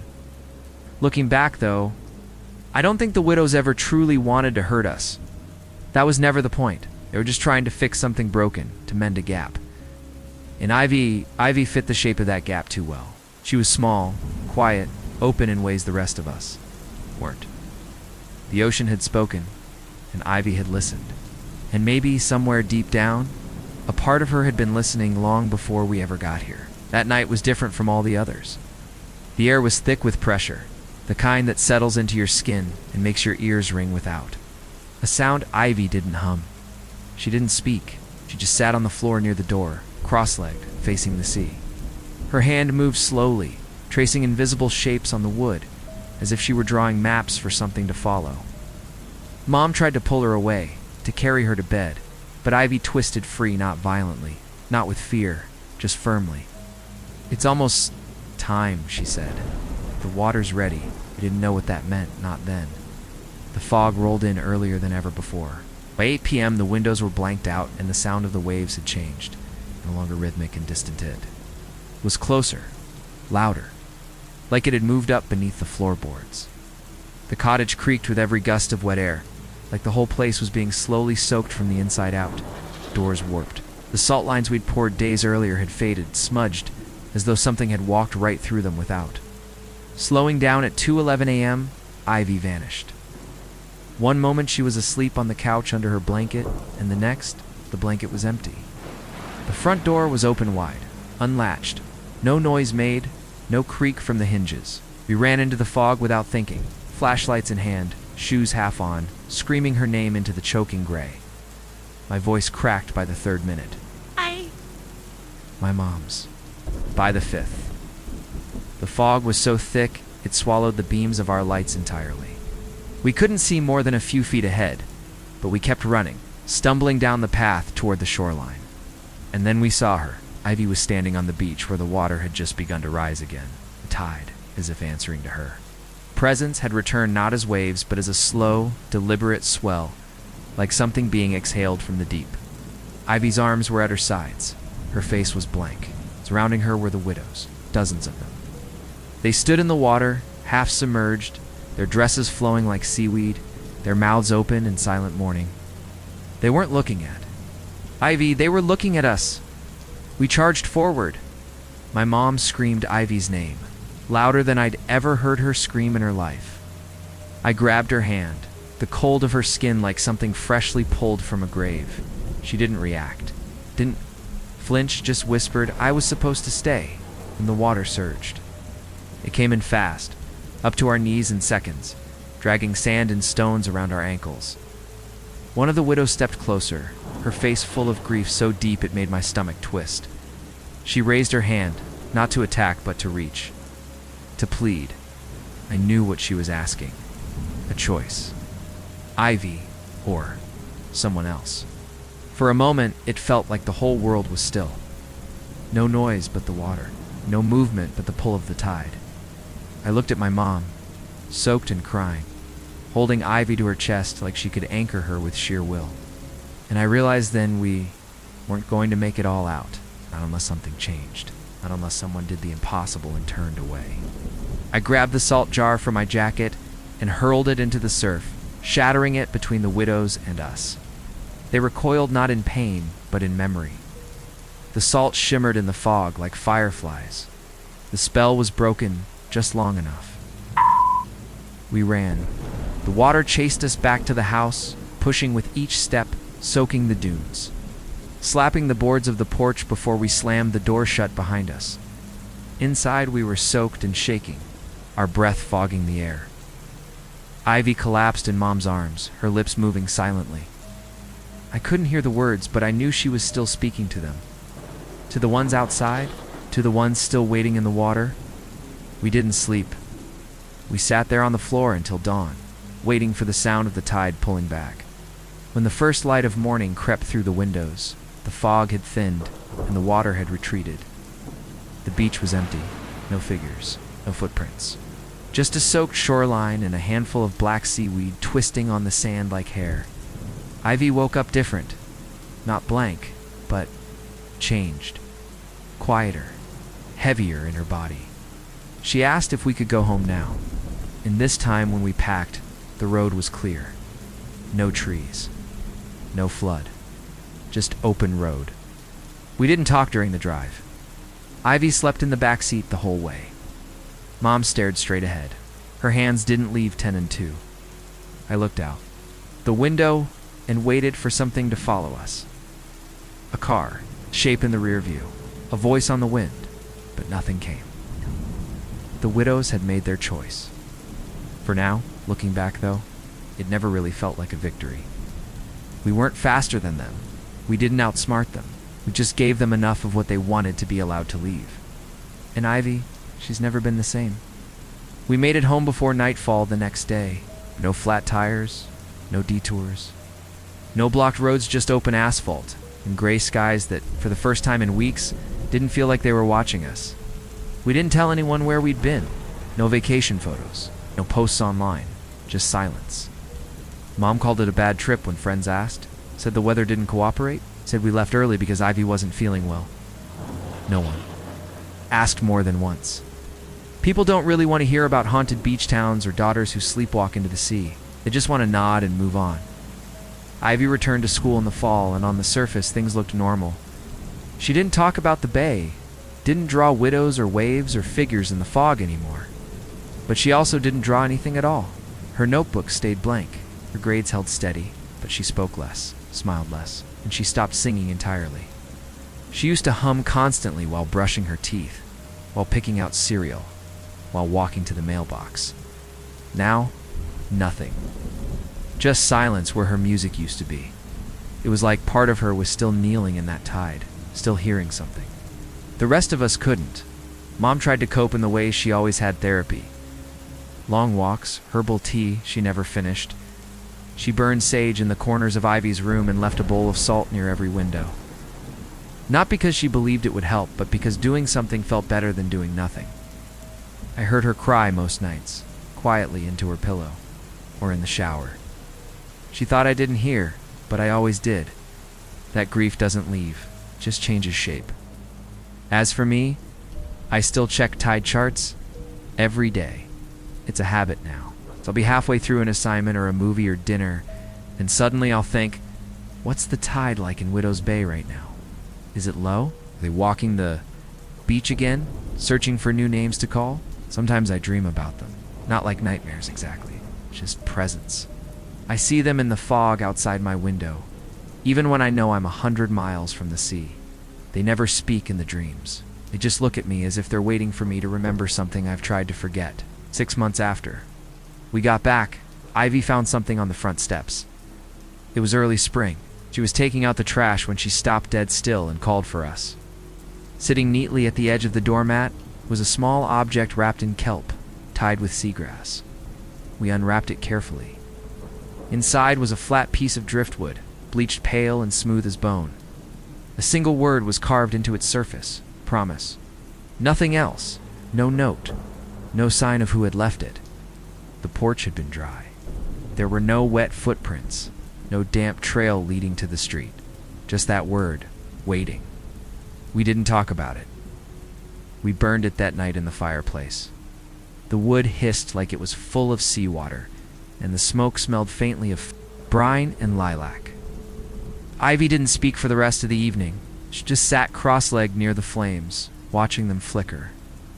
Later, as I passed her room, I heard her whisper, "They remember, even when you leave." I started researching Widow's Bay, quietly, late at night, using library archives and old message boards. There's almost nothing online. A few vague mentions in regional ghost stories, a handful of forum posts with titles like The Drowned, of Marlin's Reach, or Saltwater Brides, coastal myths or curses. But even those were half deleted, like someone had taken the time to erase the trail. One post stayed up just long enough for me to read the last comment. They don't come to take, they come to balance. The sea gives and takes, and if you walk away dry, you owe it wet. I know how ridiculous this sounds. I've said that before and I still mean it. But the thing is, I can't shake the feeling that something followed us home. Not a curse, exactly, but a pull. A current. It's a kind you don't notice. Until your feet lift off the sand, and suddenly you're too far out to swim back. I see it in Ivy's eyes sometimes, especially when she watches the rain run down the window pane, like she's listening, like she's still humming that tune, even if we can't hear it anymore. A few weeks ago, I found her standing barefoot on the balcony in the middle of the night. It was raining hard. She didn't flinch. Her nightgown clung to her arms and her lips moved in silence. I stepped outside and placed my hand gently on her shoulder. She turned to me, eyes wide and tired, and said, "It's almost low tide." I checked the time. 3:33 a.m. I didn't check the tide chart. I didn't need to. We haven't been back to the coast. We won't go near the water. Even swimming pools make Ivy uneasy. But the sea has its ways. Hear it in the plumbing sometimes. In the way the gutters overflow no matter how clear we keep them. In the puddles that form near the back door, even on dry days. The sea remembers. The widows remember. Sometimes, when the fog rolls in a little too heavy for a summer morning, I think they're still watching, still waiting. And if you ever visit the coast, you see the tide pull away so far, the sand shines like polished glass. Don't go walking. Don't answer if something calls your name. And whatever you do, don't let the fog touch your feet. Doesn't matter if you run. The sea doesn't rush. It waits. I wasn't supposed to go on the trip. I had rent due in 2 weeks, 2 part-time jobs, and barely enough in my checking account to cover gas. But when Bree sent that photo, the one of the house standing half-sunken behind the dunes with fog, curling around its roof, I swear something clicked. It's like I'd seen it before, maybe in a dream or the edge of a forgotten memory. "It's not even on the map," she texted. Just showed up after the storm. Totally empty. We're thinking road trip? Against my better judgment, I said yes, we all did. Stress does that. Makes you chase whatever looks like peace, even if it's shaped like a trap. There were 5 of us. Bree, always the ringleader. Charming and impulsive, who knew just how to make danger look like fun.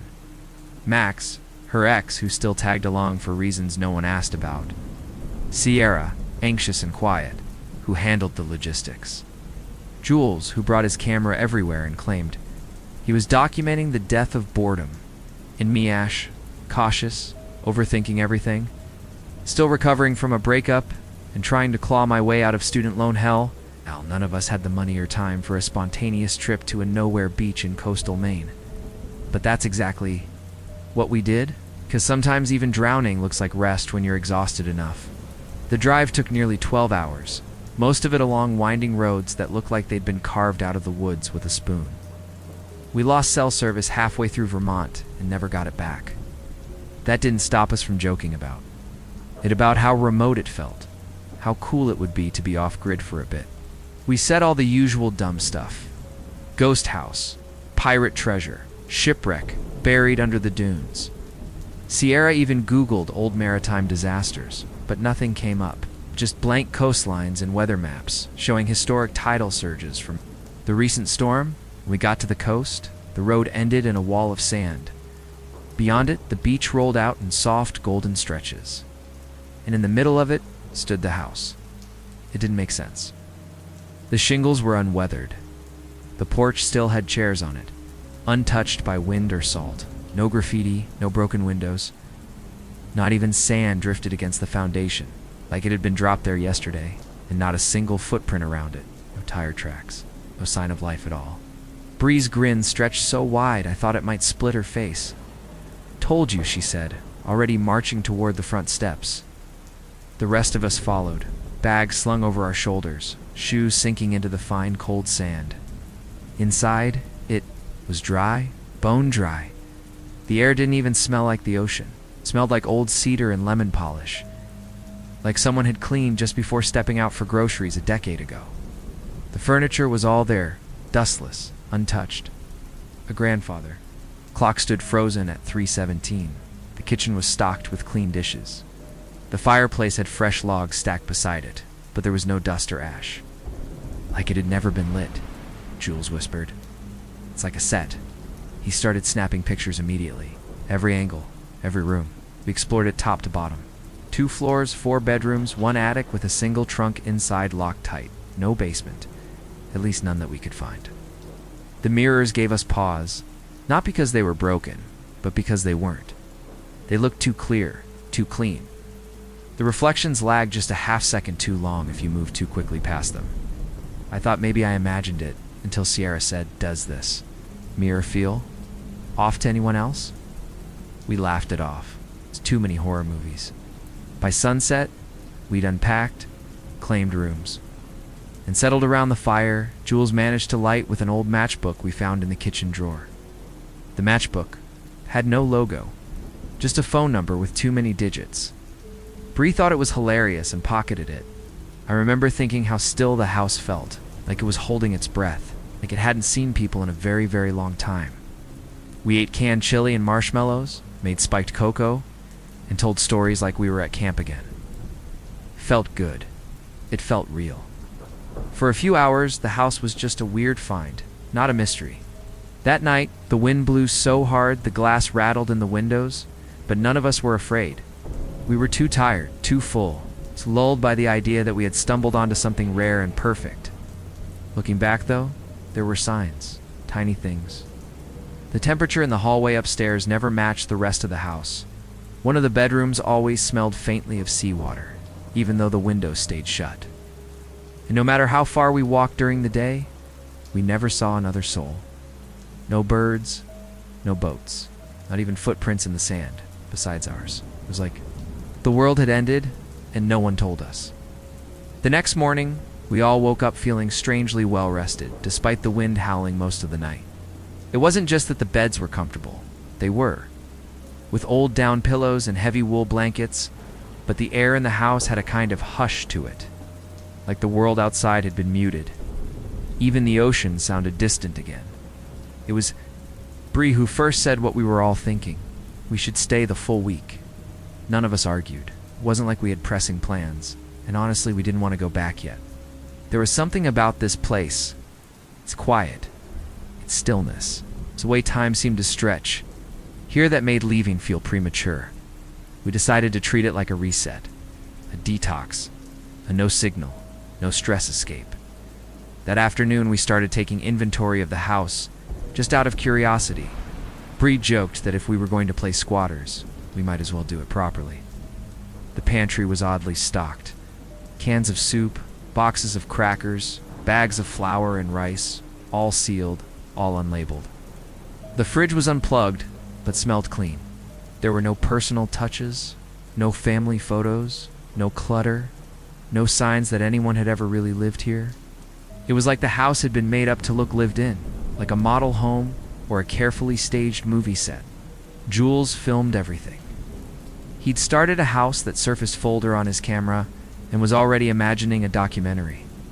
Sierra spent hours poking through drawers and cupboards, looking for a deed, a journal, something with names or dates.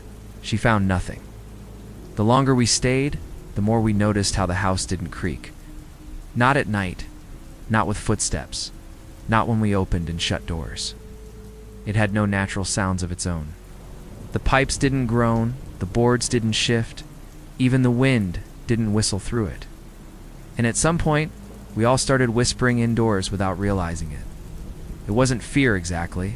It's more like the house expected us to be quiet, and we obeyed. That evening, Max said he thought he saw lights flickering in the attic, even though it didn't have power. We joked about ghosts, but no one went up to check. It's not that night. Looking back, though, the strangest thing was how fast we adapted. By the third day, it was like we'd been there a month. Meals had a rhythm. Mornings started late and ended in beach walks and firewood gathering. Time got slippery. None of our watches matched anymore.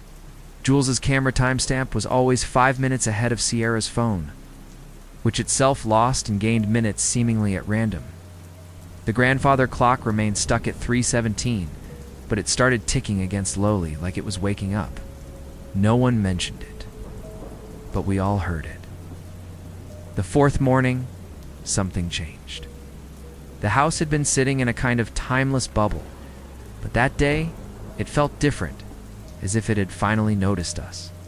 We woke up to find the front door open, swinging gently in the breeze. No one had opened it. The lock wasn't broken, just unlatched. Sand had blown into the entryway in a clean line, as if drawn by a fingertip. Jules swore he'd closed and bolted it the night before. We told ourselves it was the wind. Of course we did. It's always the first excuse. But the rest of the day never quite felt normal after that. The light coming through the windows seemed to pale, almost silvery, and the air smelled faintly of seawater, even though the tide was far out. We spent the day exploring further inland, hiking along the overgrown paths behind the dunes. It was all scrub pine, beach grass, and moss-covered stone walls, remnants of something older than the house. We never found any other homes. No signs of neighbors. No mailboxes or fences or tire tracks. Just quiet land that didn't seem to end. On the way back, Jules noticed something strange in the sand near the porch. Handprints. Not ours, they were smaller, and there were too many.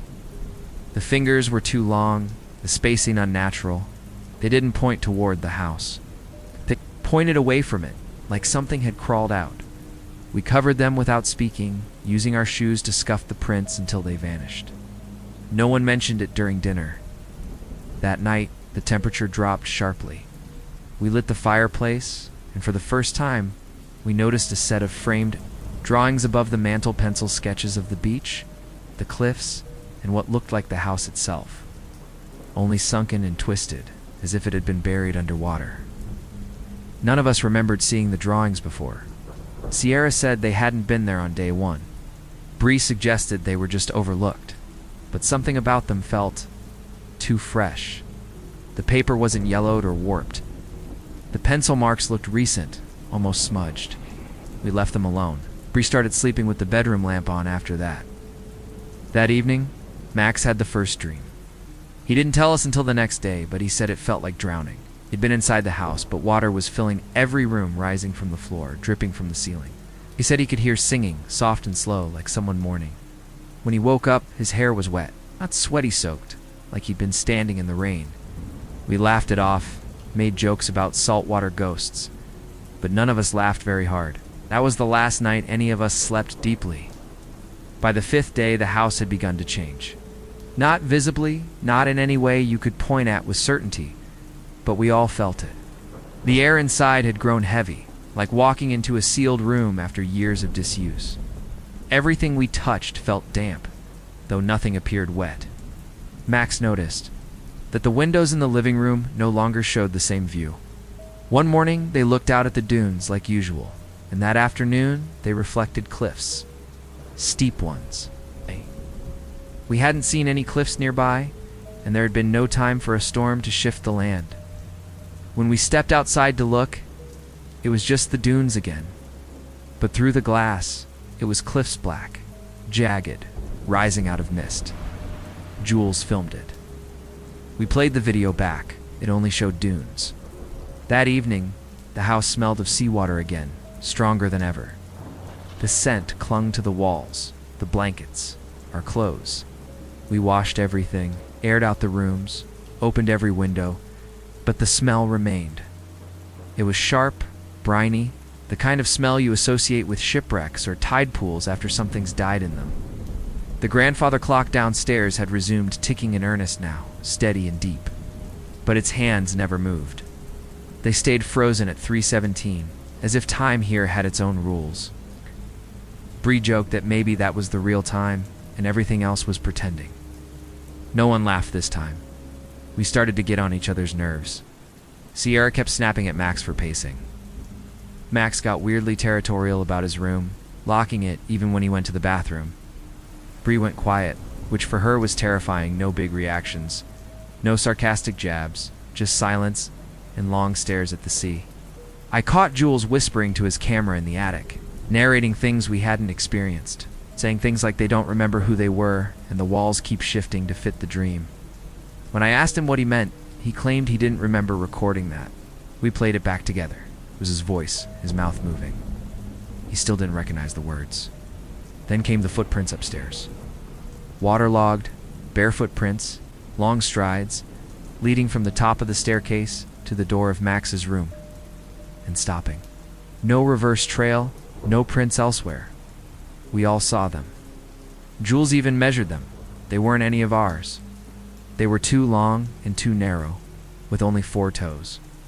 We cleaned the prints, even though no one wanted to touch them, and left a towel outside the door that night to see if anything stepped on it. The next morning, the towel was gone. Not on the floor, not in the hallway. Gone. We started sleeping in shifts after that. None of us wanted to admit we were scared, but no one felt safe alone anymore. It wasn't the idea of ghosts, it was something else. Something older, not haunting us. Exactly watching, measuring, like we were being studied. Slowly, day by day, as if the house was figuring out who would be the easiest to take first. Looking back, I think it already knew. It was around 2 o'clock a.m. When we first heard the noise from the attic, creaking or scratching like you'd expect from an old house, but a sound like waves crashing far away, muffled but distinct. We all heard it, even though no one said a word at the time. Jules was the first to break the silence, creeping upstairs with his flashlight and camera. The rest of us followed, half out of fear, half out of that awful curiosity that makes you do the exact thing you swore you wouldn't. When we reached the top of the stairs, the attic door was cracked open. We hadn't left it that way. It always stuck slightly, and we had to shove it to open it the first time. Now it hung ajar, as if inviting us inside. The attic looked unchanged at first. Dusty beams, the locked trunk still in the corner, Jules's tripod standing where he'd left it. But in the middle of the floor was a puddle, circular, dark, and still. No signs of a leak above. The roof was dry, but the water was real and cold. Jules filmed it, kneeling to get a better angle. That's when he saw it reflected in the puddle, a figure standing behind him. He jumped and spun around, but there was nothing there. When he played the video back, the puddle showed only his own reflection, but you could see his eyes widen, the camera shake. Whatever he saw, it was real enough in that moment to terrify him. We left the attic immediately. After that, the water began to appear more often, in corners, on the stairs, soaking through the rugs without a source. One night, I woke up to find my sheets damp and cold, like I'd been lying in surf. I checked the ceiling, no leak. The window was shut, but my pillow was soaked through. Sierra started sleepwalking. She never had before, not once in her life, but twice we found her downstairs, barefoot and staring out the window toward the beach. Each time she said the same thing. It's almost time. They're waiting for the tide.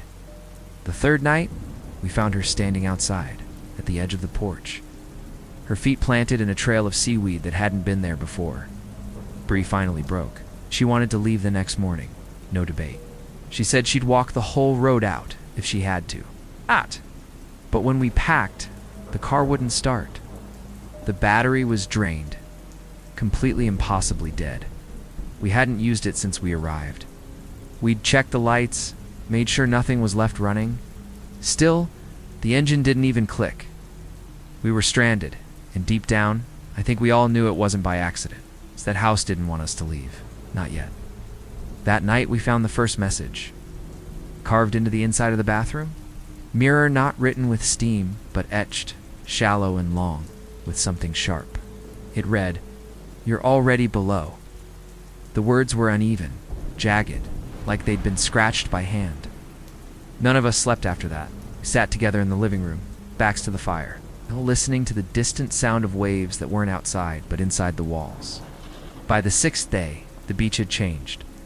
It no longer looked like the soft stretch of sand we'd first arrived on. Now, it was darker, wetter, as if something had seeped up from beneath.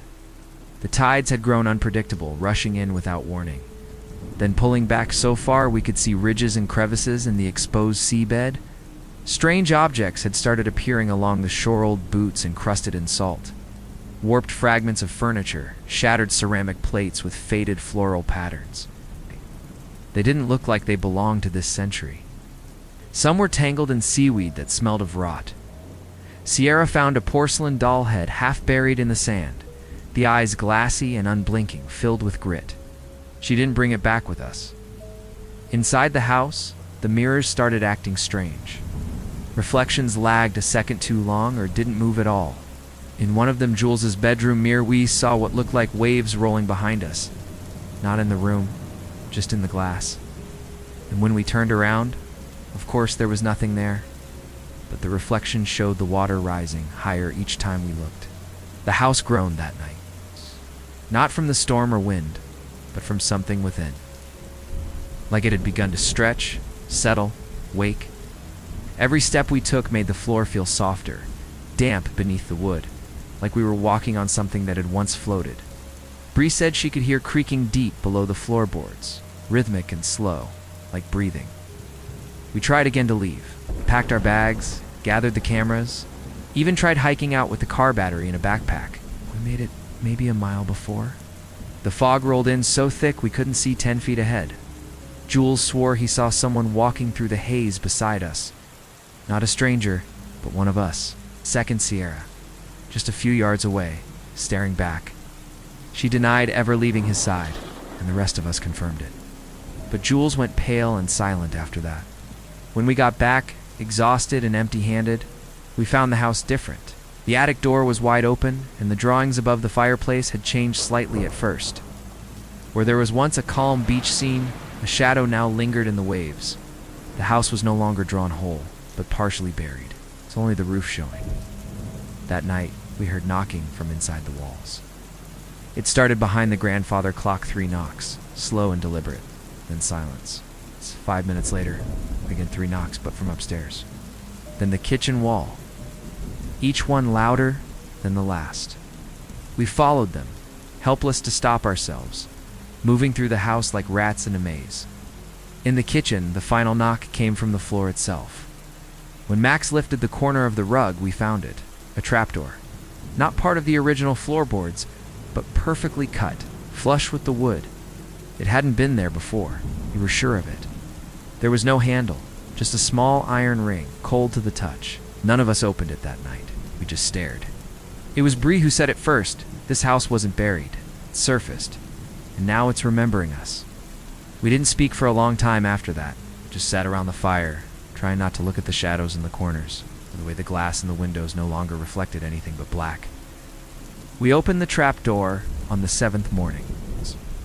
Maybe it was the lack of sleep, or maybe it was the house wearing us down. But by then, we were all past pretending things could go back to normal. The floorboards beneath the rug groaned when Max lifted the ring, revealing a dark shaft that dropped straight into silence. No ladder, no steps, just a square opening that exhaled cold, damp air, like something had been waiting underneath. Bree held her flashlight over the edge. The beam disappeared, into pitch black after a few feet, swallowed completely. We didn't go down. We didn't need to. The moment we opened it, the house reacted. Every door slammed at once, chorus of thunder crashing through the walls, and the ticking from the grandfather clock stopped abruptly, leaving the house. Dead quiet for the first time since we'd arrived. Then the water started, not from the ocean, but from the ceiling, the corners, the floorboards. It didn't pour, it bled. Dark, slow, and thick with silt. Jules backed away first, dropping his camera. Max grabbed Sierra by the wrist and pulled her toward the door. I remember looking back and seeing Bree staring into the trap door as if hypnotized. I yelled her name. She turned toward me, mouth open as if to speak, but only seawater came out. I dragged her out screaming, and the moment our feet hit the sand outside, the house let out a deep, shuddering groan behind us. We didn't stop running until the trees swallowed the beach entirely. We found the road again by some miracle. Maybe the house let us find it. The fog lifted just enough for us to spot a ranger station in the distance, boarded up and forgotten, but with a working landline. We called 911, told them someone was hurt, didn't give details. A local officer picked us up an hour later, and we rode back in silence, dripping, shivering, not sure what parts of our story we could even begin to explain. At the station, when they asked where we'd come from, we gave the nearest towns. Name, the officer frowned. You mean where the dunes are? There's nothing built out there? Storm cleared everything years ago. A few days later, Jules uploaded a few of the clips he'd recorded. Most were normal grainy shots of sand, see, our campfire talks. But a handful were wrong. The mirror shots, for example. In one, you could clearly see a sixth person behind. Us, no one we knew. Tall figure standing just inside the doorway, partially in shadow. Another showed the grandfather clock at a different time for 22, with the second hand spinning wildly. We deleted those files. Not because we were afraid of someone seeing them, but because we didn't want them to exist anymore. Looking back, we never should have gone near that house. We went chasing silence and got something much older. Something that surfaced, not for us, but through us. I still dream about it sometimes. The house fully submerged, breathing in the dark beneath the waves. I wake up soaked with sand under my nails. I moved inland. Bree doesn't speak about it. Max changed his number. Jules stopped filming altogether. Sierra sleeps with all her lights on. We're out, sure, but I don't think we ever truly left. I should have known better than to return to the beach house, especially after everything that happened with my sister. The signs were all there, the way the will was worded, the key sent without a note, the location chosen not for comfort, but for distance. But grief does strange things to the brain. It dulls your instincts, makes you say yes to solitude when you should be clinging to people. After her death, the lawyer handed me the deed and a weathered envelope marked with her handwriting. Inside was a single line: "Don't go near the shoreline after dark. And whatever you do, don't take anything from the sand." It sounded like nonsense at the time. A final eccentric flourish from a sister who'd always flirted with the morbid. I laughed, tucked the note into my coat pocket, and drove 5 hours up the coast to the cottage. I'd only visited once as a child.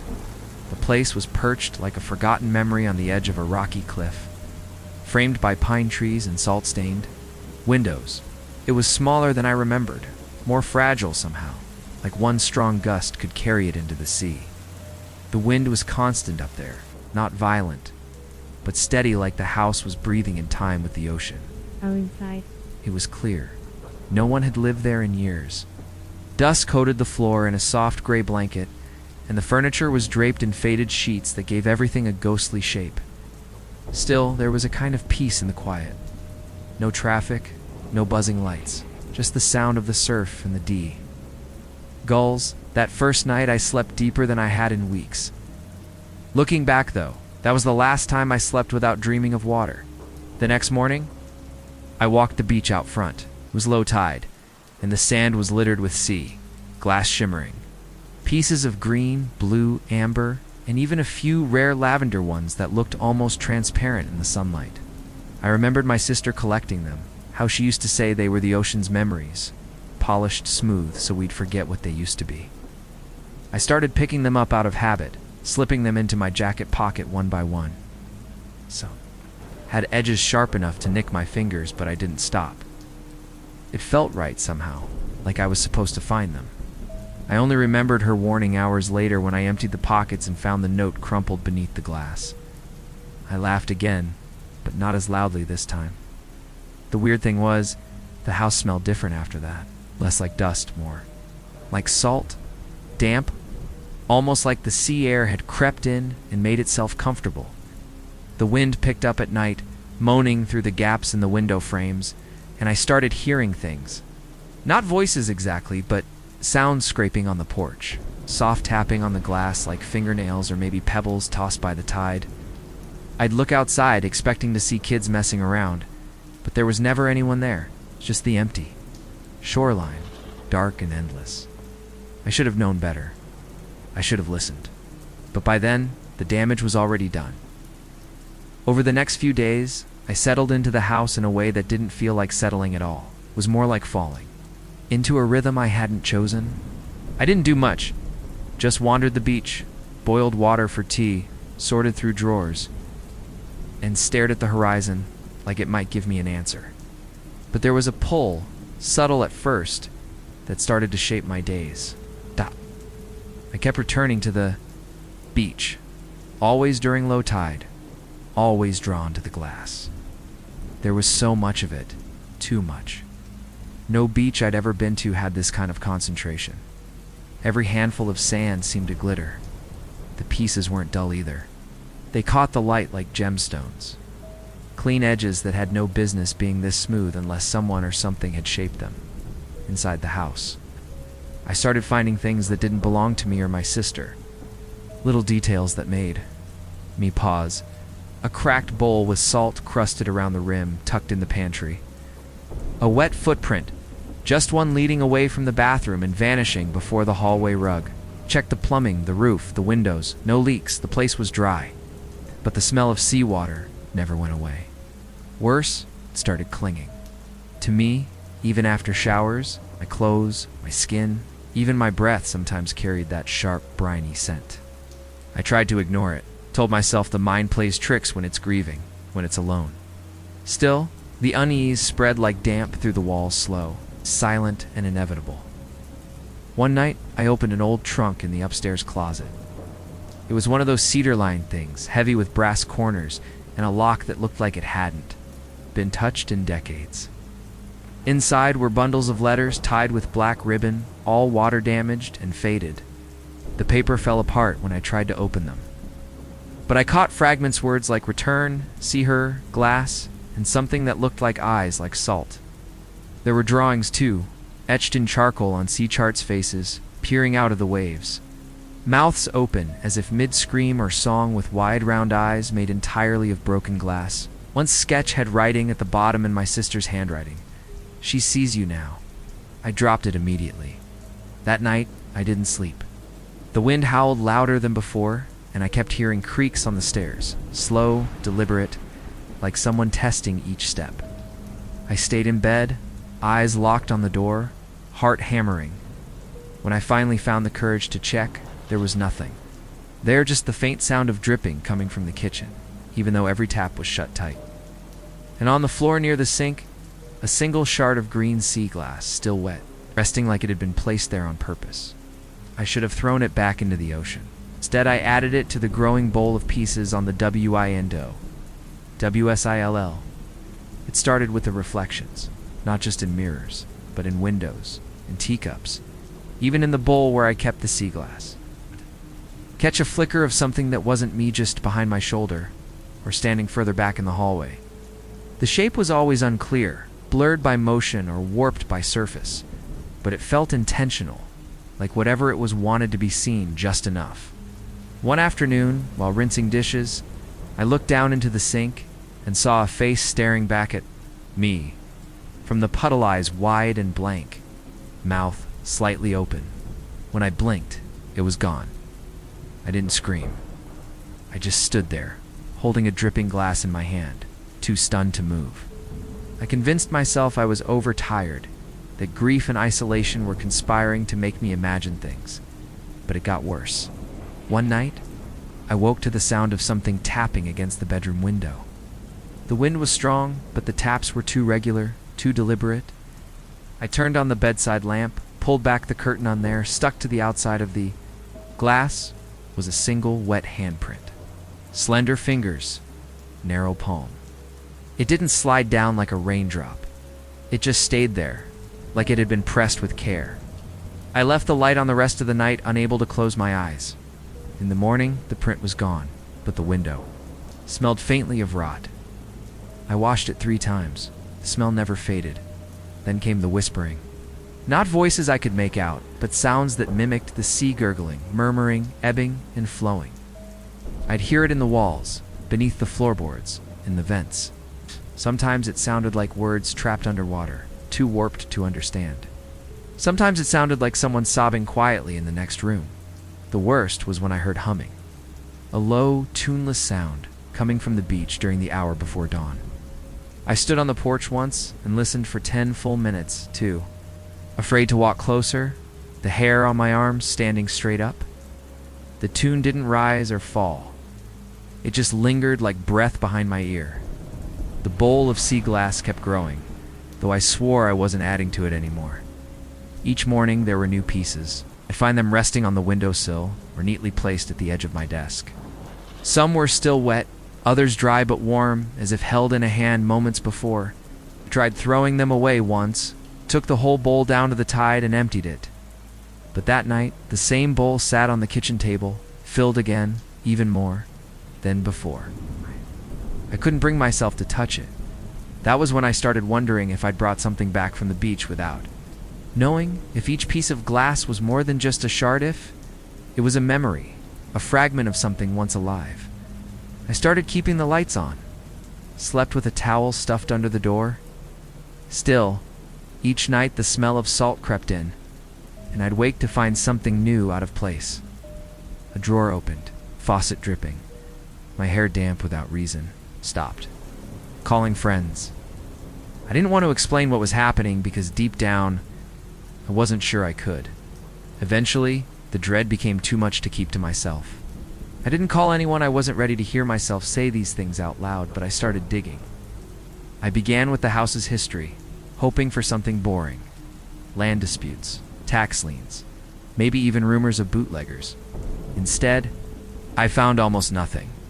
The records were sparse, incomplete.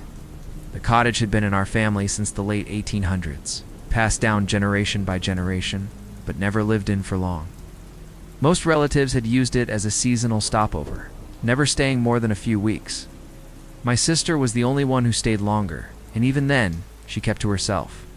I found old journals in the atticers mostly, pages filled with drawings of the beach, diagrams of tides, and long spiraling notes that became harder to follow the deeper I read. One entry stood out. She had written, "The glass remembers. It shows them as they were and as they are now. Can't take it without giving something back." Another read, "She was always watching from the surf. Her eyes are shards now." I saw my own reflection blink when I wasn't moving. Her words were panicked toward the end, a tight scrawl, sometimes repeating the same sentence pages apart. "Salt cuts deeper when it loves you." I didn't understand what that meant. Then, I'm still not sure I do. But it chilled me. It felt like she had started to lose herself. No, not lose, merge with something. I started looking into the coastline itself, the local legends. I didn't find much in the usual places, nothing online, nothing in town pamphlets, but at the tiny library in the nearby village, buried in a collection of maritime superstitions, I came across one mention. A sailor's journal from the 1800s, talking about the bride of the shattered deep. He described a spirit who walked the beach, on nights when the tide was lowest, searching for what was taken from her. She wore no veil, only seaweed and shells, and her eyes glinted like broken glass in the moonlight. Sailors feared finding her reflection in the waves, as it meant they wouldn't return home whole. The journal was dismissed as fiction, but it didn't feel like fiction anymore. I began testing things, leaving pieces of sea glass outside overnight, waiting to see if they moved. One morning I found a new piece. Not glass, but something harder, translucent and curved, like a nail or a tooth. It was warm to the touch and slick, even in the dry morning air. I wrapped it in cloth and buried it under the house, too scared to throw it away. That same night, the dreams worsened. I saw her face for the first time, half submerged, pale and floating just beneath the surface of the tide. Her mouth opened wide, but no sound came out, just bubbles and bleeding foam. I woke gasping, clutching my throat, tasting salt on my tongue. Something had changed in me. I could feel it. The house no longer felt like a place I was visiting. It felt like a part of me, as if the walls had soaked me in. I'd try to write about it, to put it all into words, but the pages stayed blank. Every time I picked up a pen, my hand would start to shake. My reflection had begun to linger again. I'd walk past a mirror and see myself still staring, long after I'd turned away. I stopped going outside. It wasn't just fear anymore. It was instinct, like a voice whispering just below the skin telling me not to cross the threshold. The beach didn't feel like mine to walk anymore. Each time I stepped onto the sand, I felt watched, not from behind, but from beneath. The ground felt soft, almost pulsing, and the tide never behaved normally. It came in too fast or stayed too long, like it was waiting for something or someone. On the rare occasions I forced myself to collect groceries or send a letter, I'd see things just out of view. People with soaked clothing walking too stiffly. Faces in windows that disappeared when I looked again. One day, I caught sight of a girl standing barefoot in the surf, unmoving despite the cold. I blinked, and she was gone. But the next day, I found wet footprints leading up to the front porch narrow, pale and barefoot. Inside the house, the reflections became clearer and crueler. I started seeing moments I hadn't lived. A woman who looked like me, crying in the hallway. That same woman standing at the edge of the cliff, arms outstretched like she was about to fall forward. Sometimes I'd wake in the middle of the night, with a taste of seawater in my mouth and my hands clenched into fists, holding sharp bits of glass I didn't remember picking up. Once, I woke to find the bowl of sea glass on my chest, carefully balanced, the pieces arranged in a spiral I couldn't explain. I should have thrown it all back into the sea, but it was too late. The house had decided I was keeping it. That week, the walls began to bleed salt. Thin white crystals forming around the baseboards, in corners, along the seams of door frames. It looked like frost, but it stung when I touched it. My skin would turn red, as if burned. At first, I tried cleaning it, scrubbing it away each morning, but by evening, it would return, thicker and more intricate, spreading like veins.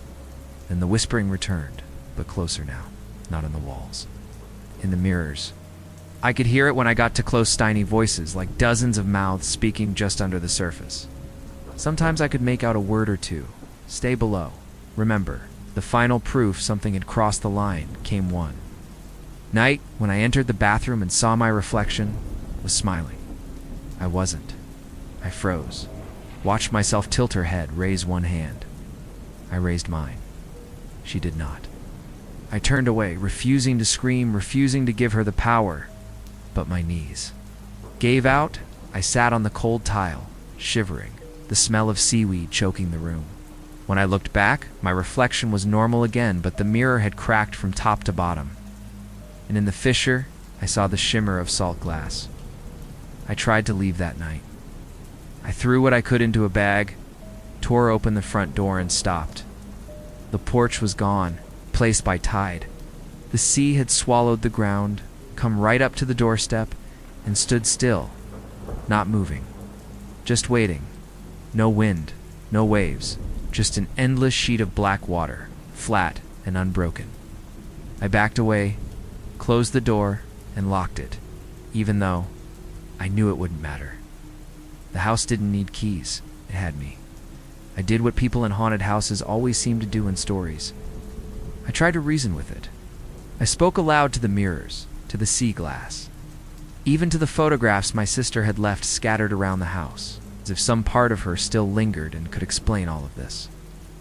I don't want this, I said more than once, and take it back. Nothing ever answered, not in words. Just silence, or worse, that heavy, wet breath the walls sometimes gave off. I found myself rifling through the journals again, this time looking not for meaning but for instructions.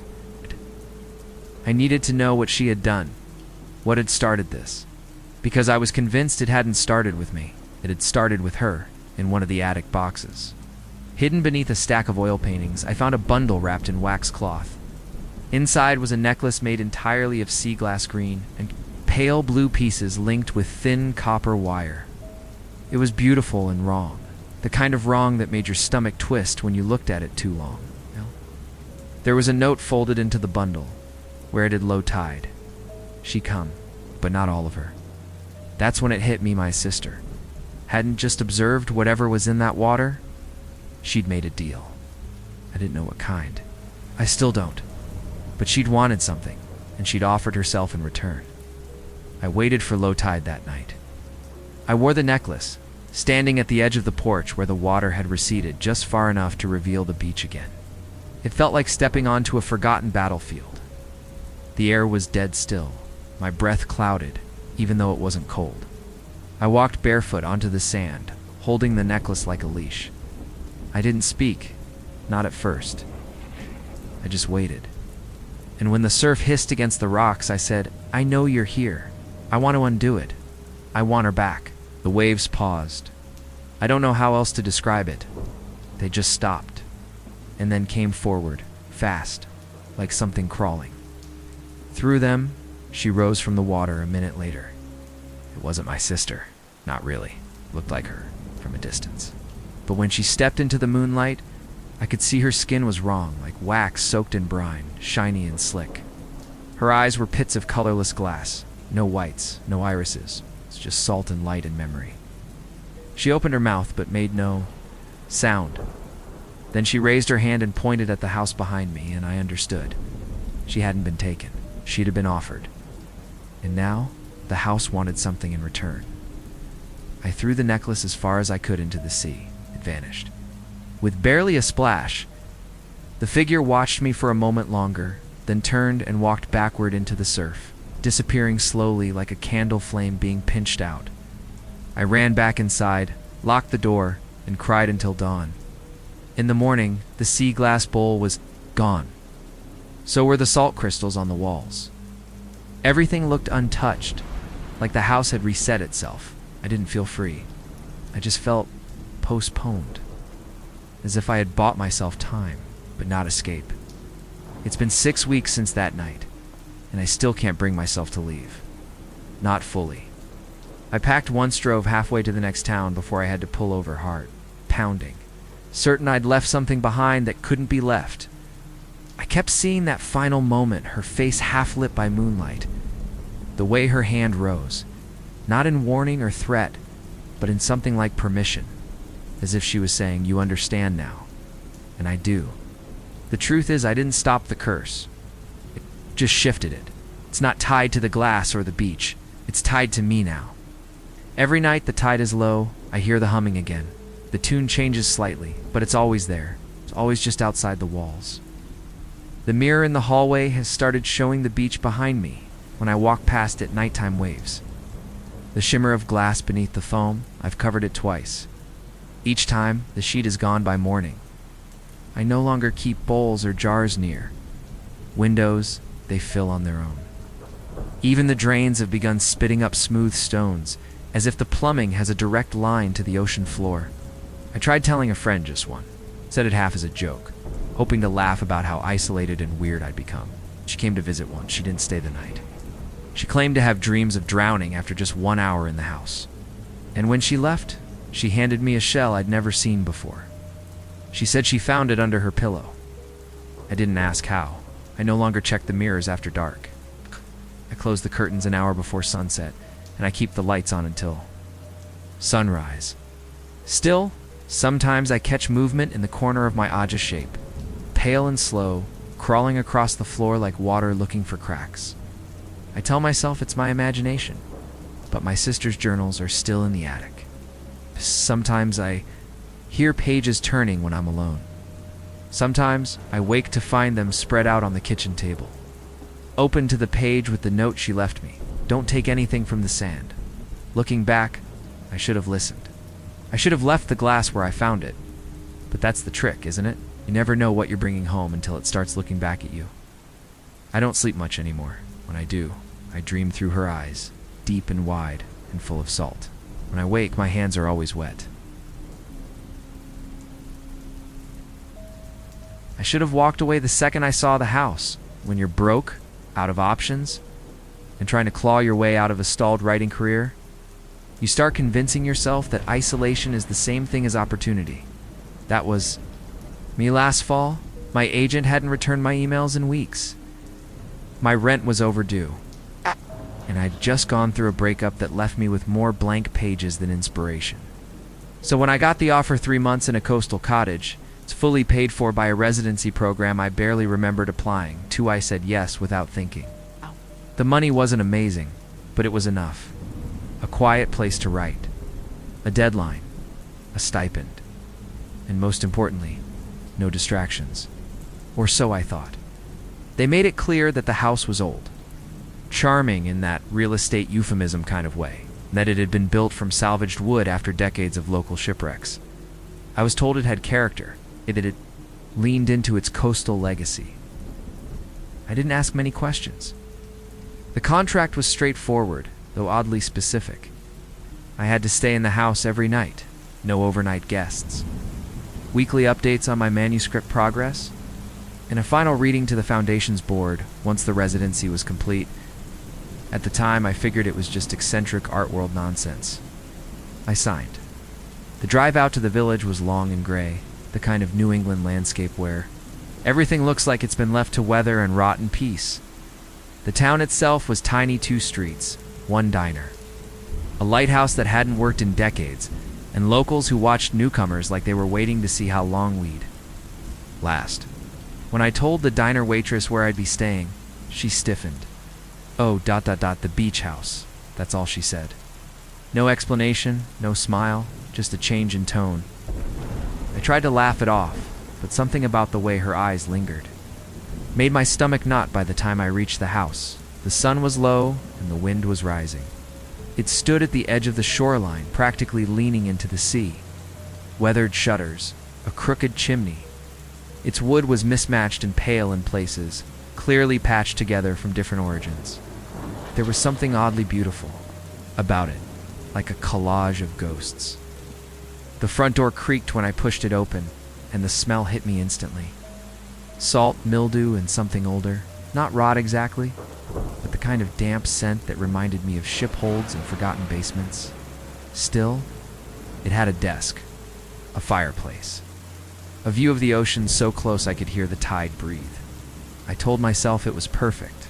This would be where I wrote something real again. I unpacked. I lit a fire. I opened my notebook.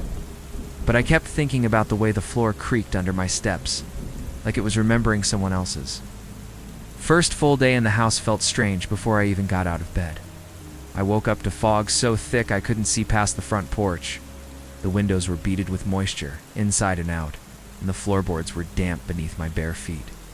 Even though no windows had been left open, I chalked it up to coastal humidity, but there was something about the silence that bothered me. It wasn't peaceful. It was loaded like the air was waiting for something to happen. I brewed coffee and stood staring at the sea, but all I could. Sea was gray mist curling like smoke across the sand. There was a binder waiting for me on the kitchen table, labeled Residency Protocol. Inside, I found the usual paperwork emergency contacts, a map of the area and writing schedule suggestions, but there were also odd rules I didn't expect. One page, printed in bold, warned, "Do not acknowledge voices after midnight." Another instructed, "Never leave driftwood inside overnight. If you find it indoors, burn it immediately." I actually laughed at that one. It had to be a joke. It's probably part of the town's quirky folklore to freak out new residents. Still, I couldn't shake the tension that lingered after reading those lines. Later that afternoon, I met with the program coordinator, a man named Ellis, who looked like he belonged in a lighthouse. Tall, rather beaten, barely speaking above a murmur. He didn't stay long. He handed me a fresh notebook, reminded me about the no guests policy, and asked that I respect the home's legacy. When I asked what that meant, he just said, "It remembers." That was all. No smile, no elaboration. Then he got into his truck and drove away, leaving me alone on the gravel path with the wind howling behind me. That was the last time I saw him in person. As evening crept in, the house settled into its old bones. One lit a few candles, pulled on a sweater, and sat at the desk to write. The words didn't come easily, but I managed a few paragraphs, enough to feel like I'd earned the wine I poured myself after. There were faint, water-stained marks on the wooden floor of the hallway, just past the stairs, small like a child's bare feet. I hadn't walked that way barefoot, and I hadn't spilled anything. The front door was locked. The windows shut tight, but the prints were there, wet, fresh, and pointed toward my bedroom. I stared at them for a long time, thought about taking a photo, but instead, I wiped them away with a towel, poured another glass of wine, and convinced myself they'd been there the whole time. It was a beach house after all. Maybe the wood just soaked up moisture. Maybe the strange warnings were just superstitions meant to keep us inspired. That's what I told myself. But when I went to bed, I locked my door from the inside. Just in case by the second week the house had started making its expectations known. I don't mean that metaphorically. I mean it felt like a living thing, with moods, preferences, and warnings it gave in its own way. The strangest part wasn't the noises, though they were constant floorboards groaning in long, breathy stretches. Whispers of wind through rooms I knew were closed, the subtle clatter of something shifting in the walls. No, what really started to bother me were the rules that began to make sense, especially the ones I'd laughed at. The first time I broke one, I wasn't even thinking about it. I'd gone on a morning walk and brought back a particularly odd piece of driftwood curved like a spine, dark and smooth, as if polished by 1,000 storms. I placed it on the shelf above the fireplace, thinking it might spark something creatively. That night, the temperature inside dropped without warning. Not cold like an open window, but the kind of chill that settles in your bones and whispers. To your nerves, the fire wouldn't stay lit. My hands trembled, and when I passed by the living room, I swear the driftwood had moved slightly turned, just enough that it faced the hallway. I burned it the next morning. The warmth returned that afternoon. Other rules proved themselves more subtly. One night, I thought I heard someone calling my name from outside, just a soft melodic voice saying, "Come here," over and over again. At first I thought it was a dream, but when I got up, the voice grew clearer, closer, as though it was right outside, the window whispering through the glass.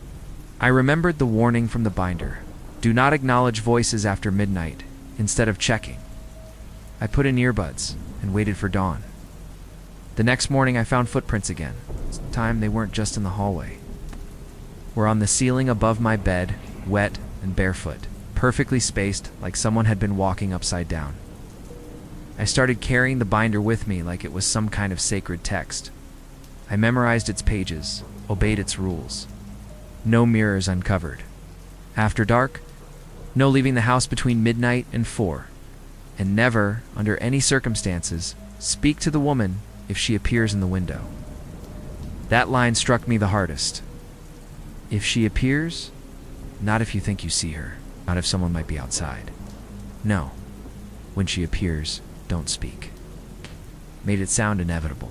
The house kept shifting. I'd wake up and find furniture slightly out of place. Dishes stacked in odd formations, plates upside down, forks balanced perfectly on their ends. I never heard anyone enter. The doors remained locked. But things moved, subtly and with purpose, like a reminder that I was not the only one staying there. At night, I stopped writing altogether. The words dried up.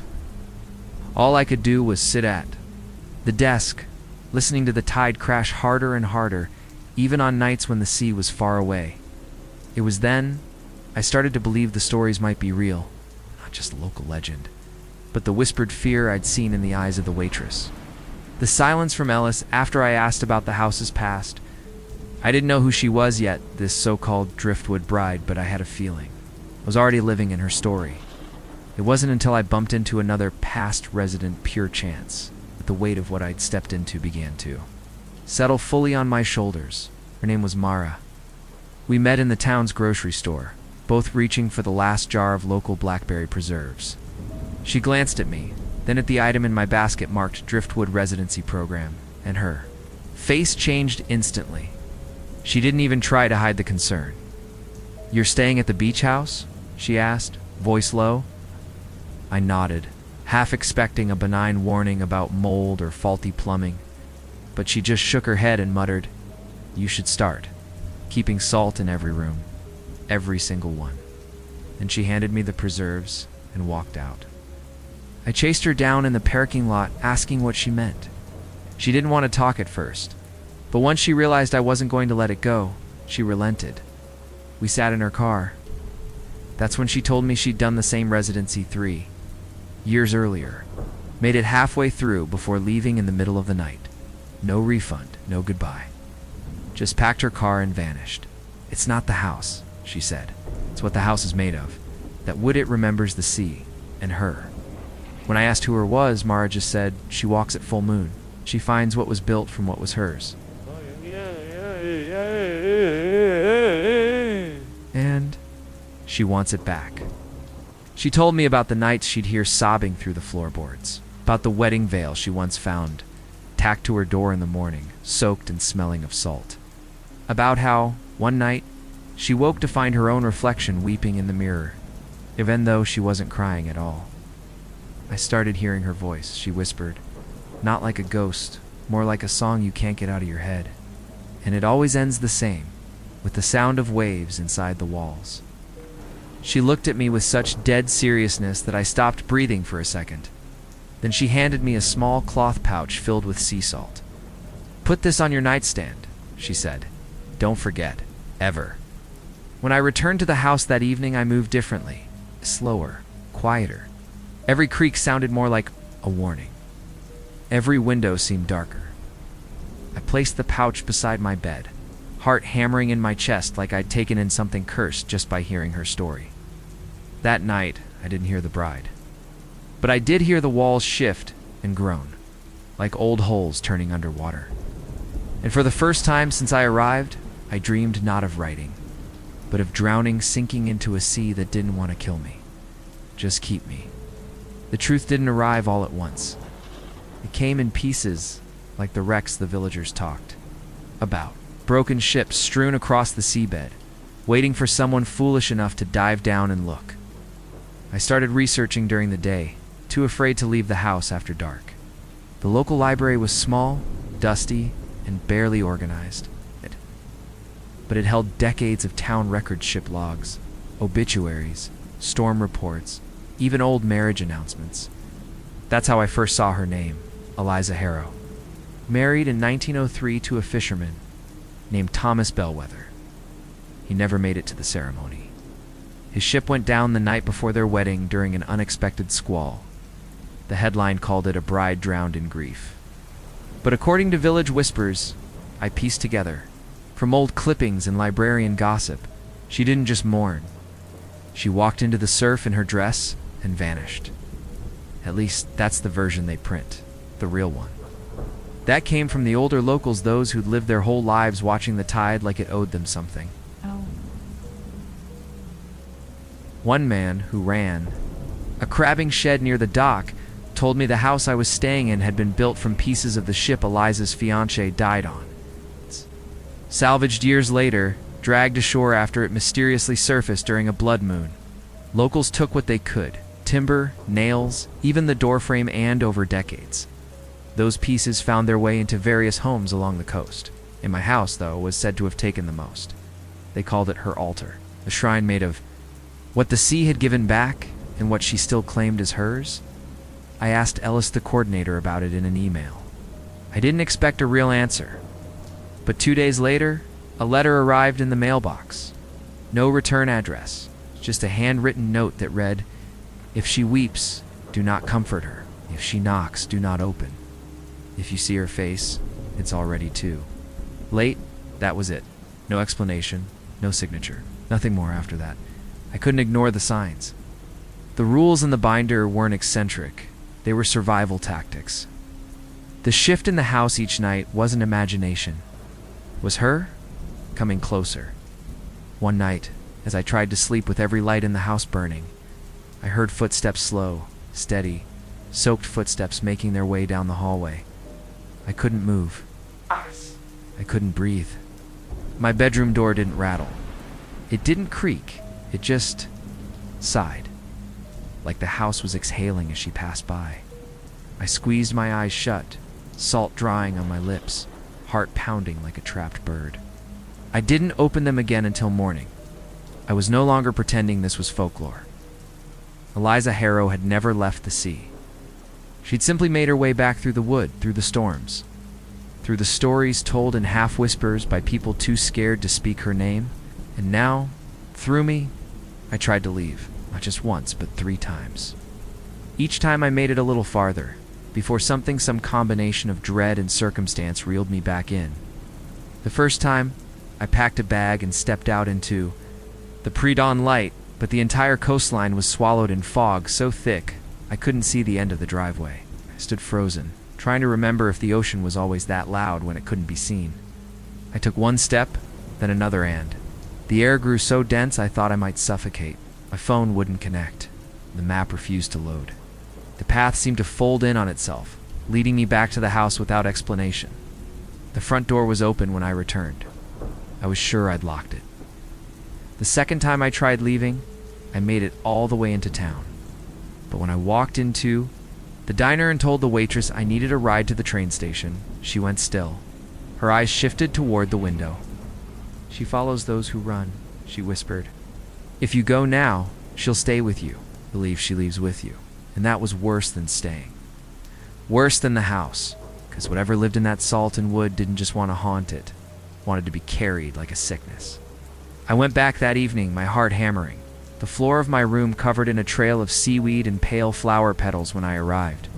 I didn't even clean it up. I just shut the door and cried. The third time, I waited until midnight, packed everything, left a note for Ellis, and climbed into the back of a delivery truck that visited the dock once a week. I thought I'd been clever. I didn't even look back at the house. But 20 minutes into the ride, the driver stopped. Without warning, when I asked what was wrong, he said the road was blocked. I looked ahead, there was nothing there, just fog. Still, he refused to drive farther. I stepped out, determined to keep walking, and felt the cold rush over me like a wave. My shoes sank into the gravel. The salt air burned my throat. My bag fell from my shoulder, and the moment it hit the ground, every zipper and buckle rusted. Over with frost-white corrosion, I turned around. The path back was gone. Just water where the road used to be. Somehow, I was standing in the middle of the tide. I made it back hours later, barefoot, soaked, and shaking. The house was waiting. Every light was on. The front door wide open. Inside, on my desk, was my manuscript, the pages I hadn't written. Typed out in my format, my font. But the words weren't mine. They told her story. It's the real story. Each sentence like a blade. Her sorrow, her fury, her vow to never let anyone build a home from her grief. That was the night I stopped being the author. I realized I'd been hired not to create, but to remember, to carry her tale, because the house wasn't a residency, it was a mouth. I was the voice she'd chosen to use. I didn't so much escape as I was let go. The morning after I found the manuscript, he sat in the chair by the desk and waited. I didn't eat, I didn't move, I just read every word. By the time the sun touched the horizon, I'd memorized passages I never typed. Descriptions of drowning, of hands reaching through shattered holes, of brides walking the shore with waterlogged hearts. When the final sentence ended with my name, I stood up and said aloud, "You've been heard." And just like that, the house seemed to settle. The floor stopped creaking. The mirrors cleared. The walls, for once, held their breath. Ellis called me later that day, his first and only call. He told me I'd completed the residency. No review, no reading required. The stipend had already been deposited. I could leave whenever I wanted. And just like that, the road out was open. I took nothing with me but a single page from the manuscript, the only one with my handwriting on it. A single paragraph I'd actually written. Everything else stayed. I didn't want to carry her any farther than I already had, but even now, months later, I know I didn't walk away untouched. The salt still clings to my skin after showers. My dreams are never dry. And sometimes, when I write, the sentences start drifting into shapes that feel more like memories than fiction memories I never lived. My last short story was published in a literary magazine under the title The Driftwood Bride. I didn't submit it. I still don't know who did. But when I opened the issue, I found a photo printed beside the story. Black and white, blurry. A woman in a wedding dress, standing at the edge of the sea, her face turned just enough to meet the lens. The caption simply read, Elisa, 1903. I never gave them that photo. I've moved twice since then, changed my number, deleted my website. Still, sometimes when I wake up, I find sand on the floor beside my bed. It's just a few grains, damp, glistening. And I know she's not done with me, not yet. I was her voice once. And stories, especially hers, don't end just because the last line has been written.